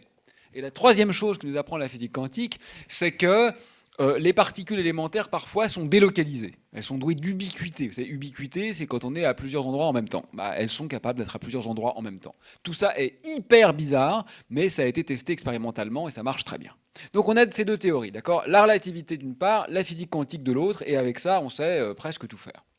Le problème, c'est que ces 2 théories ne sont pas conciliables l'une avec l'autre. La plupart du temps, on s'en fiche, parce que si je veux calculer le mouvement des galaxies, je prends la relativité. Si je veux calculer ce qui se passe dans mon téléphone portable, je prends la physique quantique. Donc elles ne sont pas d'accord l'une avec l'autre, mais c'est pas grave, parce que suivant le cas précis, je peux en prendre soit l'une, soit l'autre. Sauf que de temps en temps, par exemple pour les trous noirs, par exemple pour le Big Bang, j'ai besoin des 2 en même temps. Et là, ça ne va plus. Parce que si je dois utiliser 2 choses en même temps qui ne sont pas conciliables l'une avec l'autre, bah c'est simplement qu'en fait, je ne peux pas. Donc, il faut que j'invente une meilleure théorie. Cette meilleure théorie, on la cherche depuis 100 ans. Sans succès consensuel. Il y a plusieurs pistes. La première piste, c'est la théorie des cordes. Donc, je vous ai un peu dit ce que c'était. C'est une théorie qui est hyper ambitieuse. Si elle est vraie, elle va permettre de décrire essentiellement toutes les interactions qui existent. Mais elle est très lourde en hypothèse, quand même dire il y a des dimensions en plus qu'on ne voit pas, c'est quand même lourd. Et jusqu'à maintenant, elle n'a pas été capable de faire la moindre prédiction qui a été corroborée expérimentalement. La gravité quantique à boucle, c'est une théorie, si vous voulez, qui est moins ambitieuse. Ce n'est pas une théorie du tout qui essaye de décrire toutes les particules, toutes les interactions. C'est juste une théorie de gravité quantique, ce qui est déjà pas mal, hein, puisque même Einstein a échoué. Et cette théorie de gravité quantique, donc, elle ne fait pas d'hypothèses très lourdes, comme des dimensions en plus, etc. Mais il faut reconnaître qu'elle n'a pas non plus été capable de faire des prédictions claires. Donc, vous savez, à ce stade, en fait, tout ce que ça nous apprend, cette affaire-là... Bon, moi, je préfère les boucles, je travaille dessus. Hein.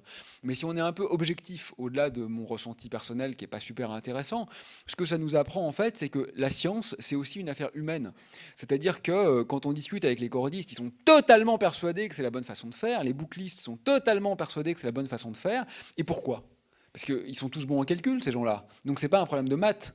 Pourquoi ? Parce que finalement, on a des a priori qui peuvent être de nature philosophique, par exemple, et même politique. Je ne vous dirai pas le résultat, mais il y a un sondage qui a été fait entre les bouclistes et les cordistes. C'est hyper clivé politiquement. Donc, bon, vous tirerez les conséquences que vous voulez, mais moi, je suis dans le clan des gentils. Je vais juste dire ça. Donc, voilà, c'est intéressant. Mais ce que ça nous montre, en fait, c'est qu'il y a quand même de l'humain, quoi, voilà, derrière tout ça. Allô. Bonsoir professeur. Moi, ma question sera beaucoup plus simple. En fait, j'ai l'impression de ne pas avoir trop compris une partie de votre présentation. Vous dites d'abord que vu qu'il y a un problème d'uniformité, on a réussi à comprendre que l'inflation, donc que l'univers a grandi exponentiellement. Et puis après, vous dites que c'est pas normal que l'univers soit de plus en plus en train de grandir de plus en plus vite. J'ai pas trop compris cette... Non, mais en fait, au contraire, vous avez justement super bien compris, puisque vous avez très très bien mentionné un paradoxe. Oui. Alors, en fait, vous avez raison, hein, puisque c'est exactement ça. En fait, il y a déjà eu une phase d'expansion accélérée dans le passé, dont je prétends qu'elle n'est pas problématique, et il y a une phase d'accélération dans le présent, dont je prétends qu'elle est problématique. Bon. Alors, en fait, pourquoi? Parce que celle qui a eu lieu dans le passé, on pense que c'est à cause d'un contenu spécial dans l'univers. En fait, dans les équations d'Einstein, ce qu'on fait, c'est qu'on relie l'espace avec le contenu. On relie le contenant avec le contenu. Et si on met un contenu qui est particulier, nous on appelle ça un champ scalaire en roulement lent, peu importe, on peut avoir une accélération exponentielle de l'univers. Ça ne pose pas de problème. Et donc, et il se trouve que la physique des particules nous dit qu'à ce moment-là, on devait justement avoir eu quelque chose comme ça. Donc ça tombe bien parce que quand on met le contenu prédit par la physique des particules à ce moment-là, on a l'augmentation exponentielle de la taille. Mais le problème, c'est qu'aujourd'hui dans l'univers, c'est pas ça qu'il y a. Aujourd'hui dans l'univers, c'est des choses banales, c'est de la matière, c'est de la poussière en fait. Parce que les étoiles, ça se comporte comme de la poussière du point de vue astrophysique, on appelle ça de la matière non relativiste. Et quand on met ce contenu-là dans les équations d'Einstein, ben là pour le coup, on ne devrait pas avoir une augmentation exponentielle, on devrait avoir une augmentation comme une puissance 2/3 du temps.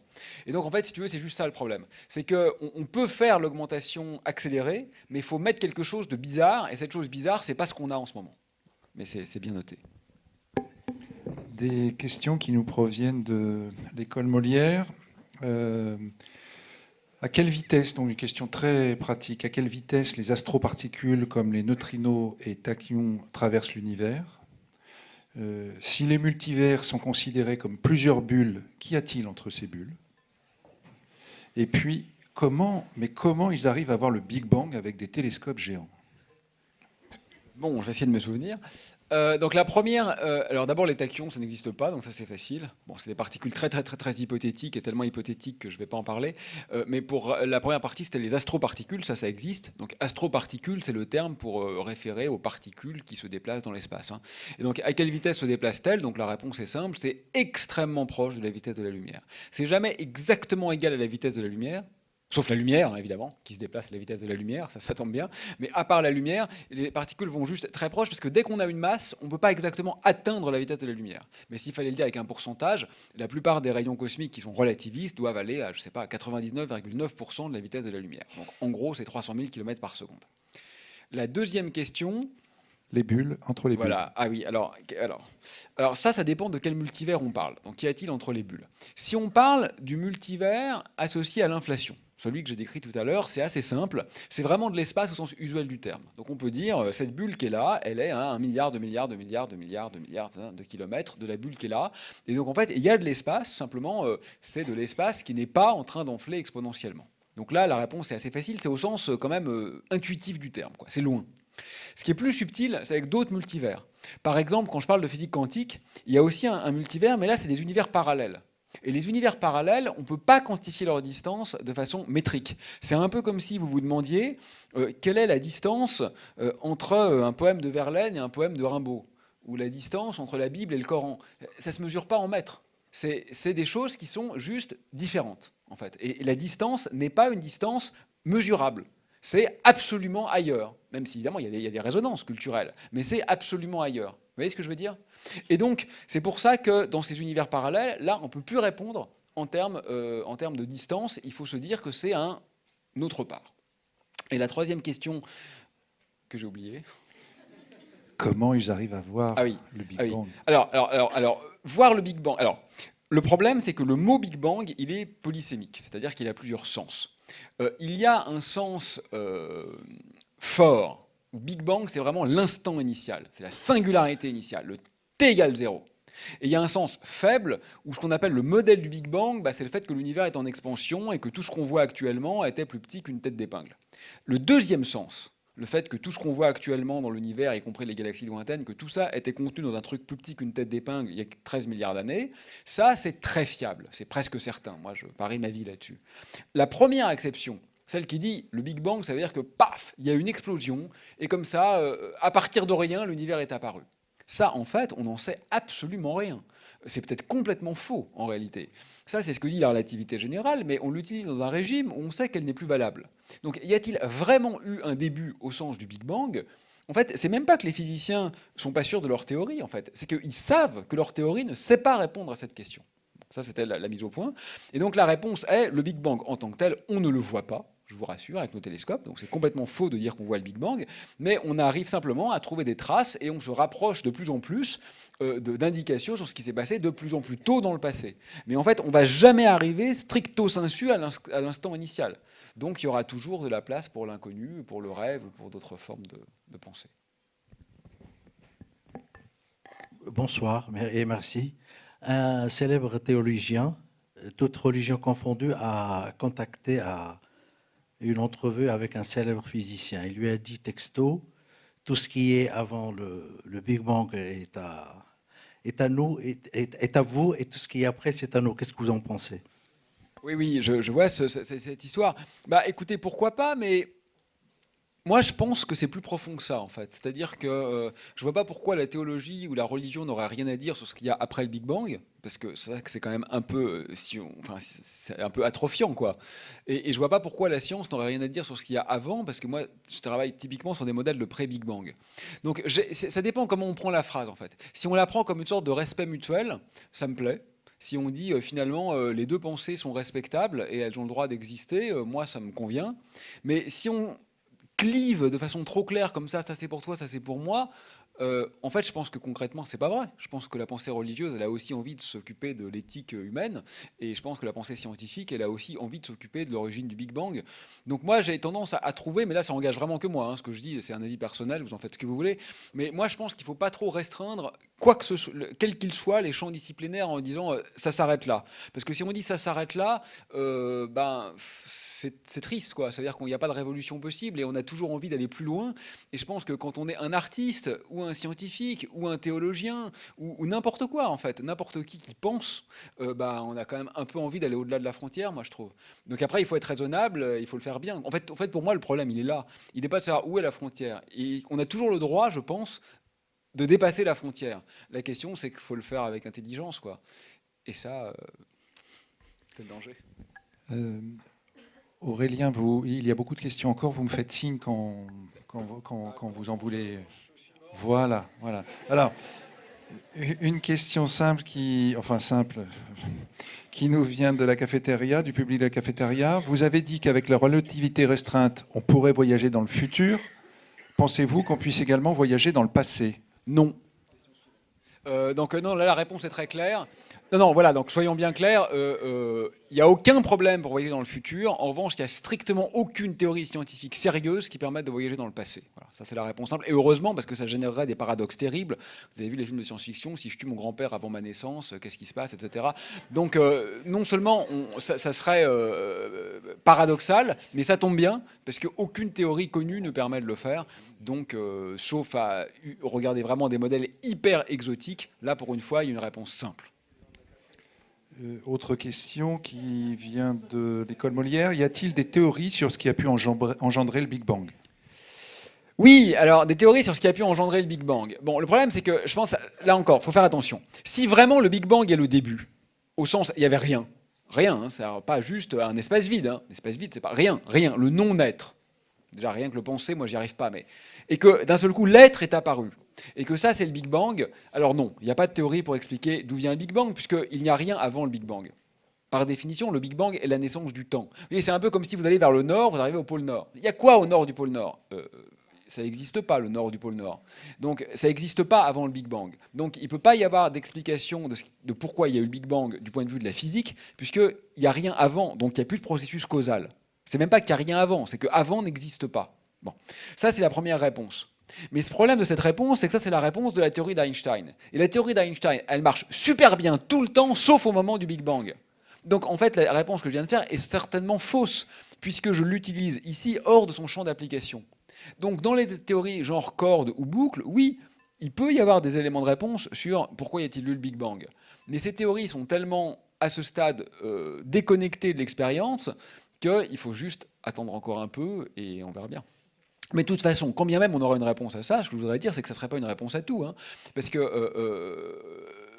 je veux dire, il y a toujours une méta-question, quoi. Si moi, là, vous me dites pourquoi la capsule tombe, je vous dis parce que la loi de Newton dit F égale ma. Ah bon, pourquoi F égale ma?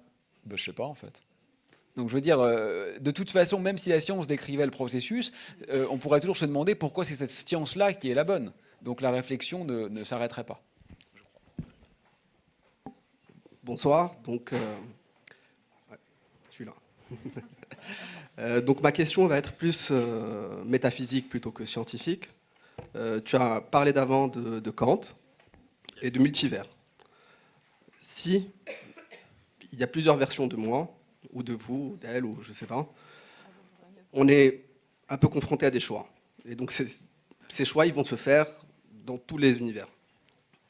Donc Kant, qui a beaucoup parlé de jugement, est-ce qu'à cause de ces multivers, il n'y aurait plus de jugement, ou juste, en fait, on va plus subir l'univers qu'acter? Tu peux redire la toute fin, j'ai pas compris la toute fin.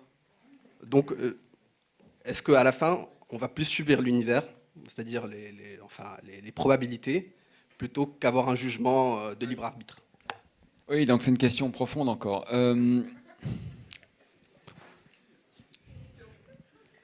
Oui, moi, en fait, pour être honnête, quand j'ai commencé à m'intéresser un tout petit peu au multivers, mais c'était plus effectivement d'un point de vue philosophique que scientifique, en fait, j'ai eu plein d'objections. D'ailleurs, c'est incroyable de voir à quel point les scientifiques ont peur de ça, comme si d'un seul coup c'était le diable. Non, bah non, c'est un modèle, il est peut-être faux, mais c'est intéressant.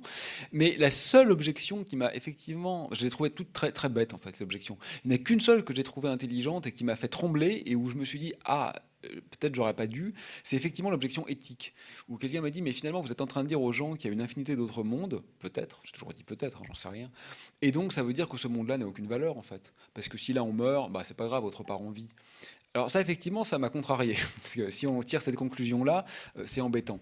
En fait, d'abord, je pense que c'est pas vrai au niveau éthique, parce que concrètement, on sait que là, en ce moment, il y a un enfant qui meurt de faim toutes les 5 secondes. C'est horrible, on est tous d'accord que c'est horrible, mais il n'empêche que ça ne nous empêche manifestement pas de vivre. C'est affreux, mais c'est vrai.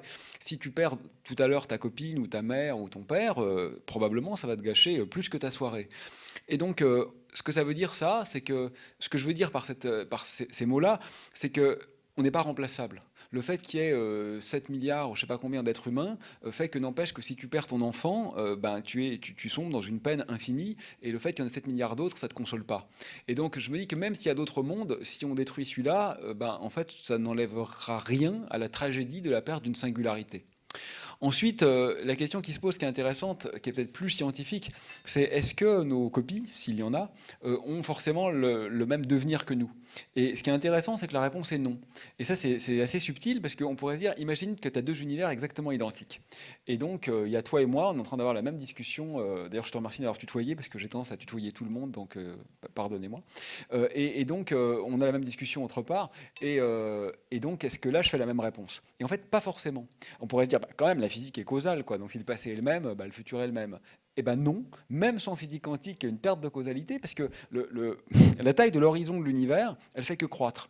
Et donc même si 2 univers sont les mêmes, les environnements de ces univers ne sont pas les mêmes. Et donc il y a des modes physiques différents qui rentrent dans ces 2 univers, et donc c'est pas parce qu'on a le même passé qu'on a forcément le même avenir, juste parce que ce qui va rentrer dans la sphère de causalité ne sera pas le même.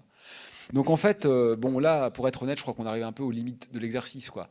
C'est-à-dire que finalement, on n'en sait rien, mais je pense pas que le multivers change quelque chose à la question sous-jacente aussi à ta remarque, qui évidemment était la préoccupation maîtresse de Kant, qui est finalement celle de la liberté, de la conscience et du libre arbitre dans un monde qui est décrit par la physique. Parce que Kant, évidemment, il avait lu Newton, il se dit, mais si tout est mécanique, ça veut dire quoi? Ça veut dire quoi? Je pense. Ça veut dire quoi? Je fais des choix. C'est ce que tu disais. Alors la solution de Kant, elle est radicale. C'est-à-dire il y a le phénomène qui est décrit par la physique, il y a le noumen qui n'est pas décrit par la physique. Donc c'est le dualisme. On la retrouve chez Descartes, on la retrouve chez Platon, on la retrouve dans toute l'histoire de la philosophie. Bon, en fait, c'est pas si évident que c'est nécessaire. Il se pourrait que... Enfin, moi, là, je vous donne mon avis, qui n'engage que moi, et qui n'est pas très intéressant d'ailleurs. Mais moi, je pense qu'on peut... En fait, moi, je pense que ça a juste aucun sens de se dire un cerveau humain qui est fait de je sais pas combien, 1000 milliards de neurones, je sais pas le chiffre exact, finalement tout ça est déterministe, mais ça a aucun sens. La physique telle qu'on la connaît est totalement inadaptée pour décrire les systèmes complexes. On a déjà du mal à décrire une molécule avec 3 atomes, ça a juste aucun sens de dire voilà l'équation de Schrödinger qui régit l'évolution du cerveau.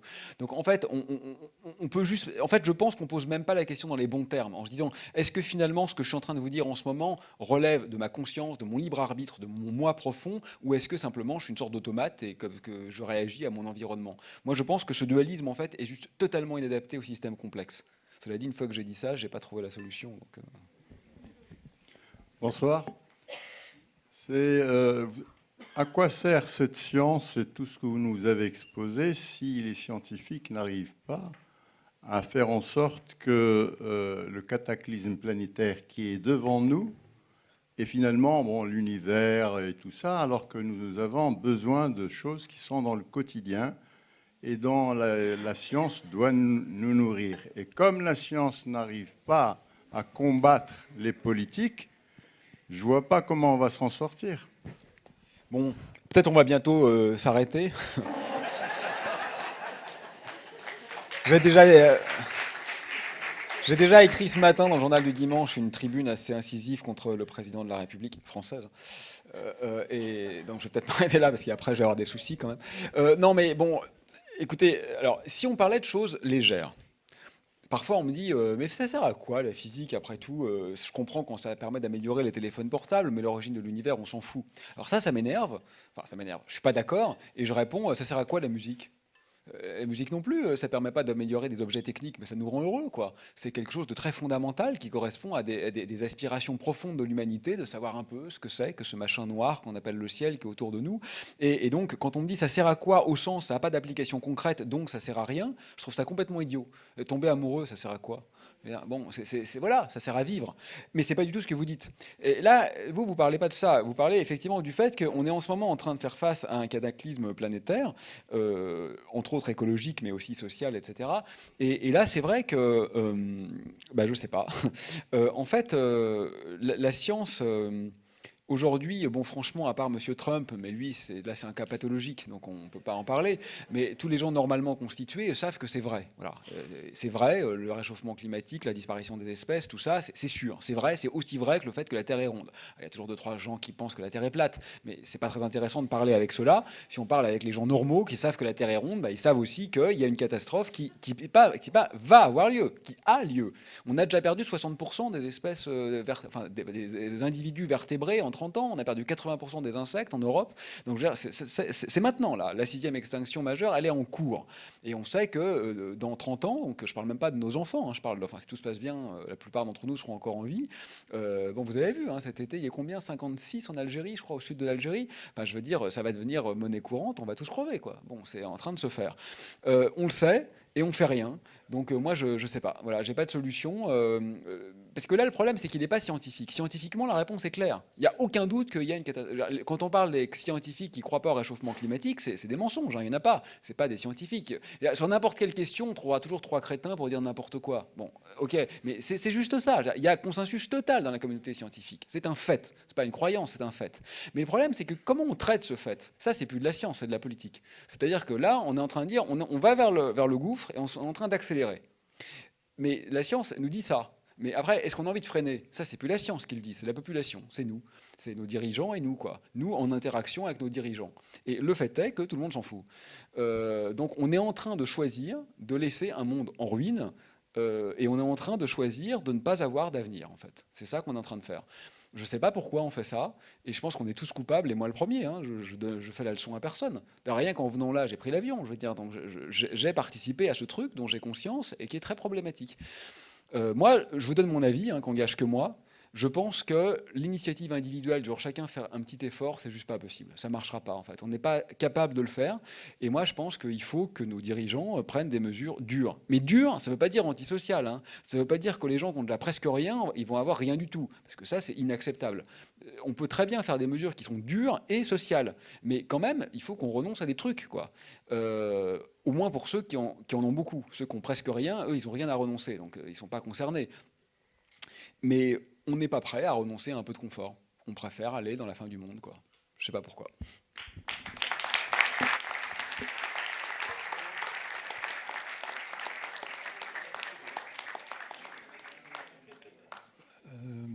Allez, une dernière qui est assez simple.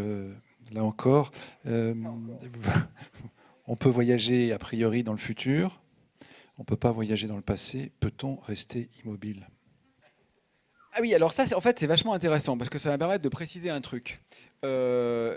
En fait, même quand on voyage dans le futur, et ça, voilà, c'est assez intéressant.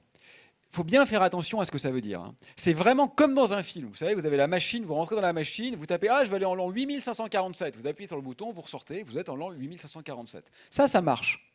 Mais donc, si on est en ce moment en l'an 2000 et qu'on va en l'an 8000, il s'est passé 6000 ans. D'accord ? Et il se sera vraiment passé 6000 ans sur Terre. Ça, on peut le faire. Mais pour vous, dans la machine, il se sera passé 2 secondes. Donc, vous n'aurez pas vécu 6000 ans. Les gens qui sont sur Terre, eux, auront vieilli de 6000 ans. Mais vous, dans votre machine, vous aurez vieilli de 10 secondes, je ne sais plus combien j'ai dit. C'est-à-dire que quand vous pensez le nombre de livres que vous aurez pu lire ou écrire, le nombre de belles choses ou de choses pas belles que vous pourrez vivre, il ne sera pas augmenté. Parce que dans votre référentiel à vous, vous êtes toujours à l'arrêt. Vous êtes d'accord, on ne peut pas sortir de son corps. Par rapport à moi-même, je suis toujours à l'arrêt. Donc moi, dans mon référentiel à moi, je vais vivre, mais je ne sais pas combien, 70 ou 80 ans si tout se passe normalement. Et même si je vais très vite, mes 70 ans à moi vont correspondre à 700 ans pour vous. Mais pour moi, ce sera toujours 70.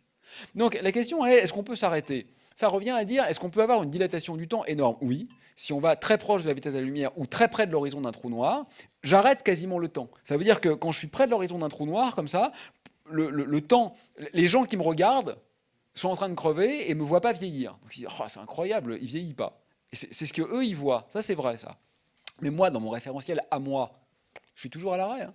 Dans mon référentiel à moi, je ne vivrai jamais plus, ni moins d'ailleurs, que ma vie normale. Donc la réponse est oui, on peut figer le temps quand on le mesure depuis l'extérieur, mais on ne peut pas figer son temps propre, c'est-à-dire celui qu'on vit nous-mêmes. Voilà. Merci beaucoup.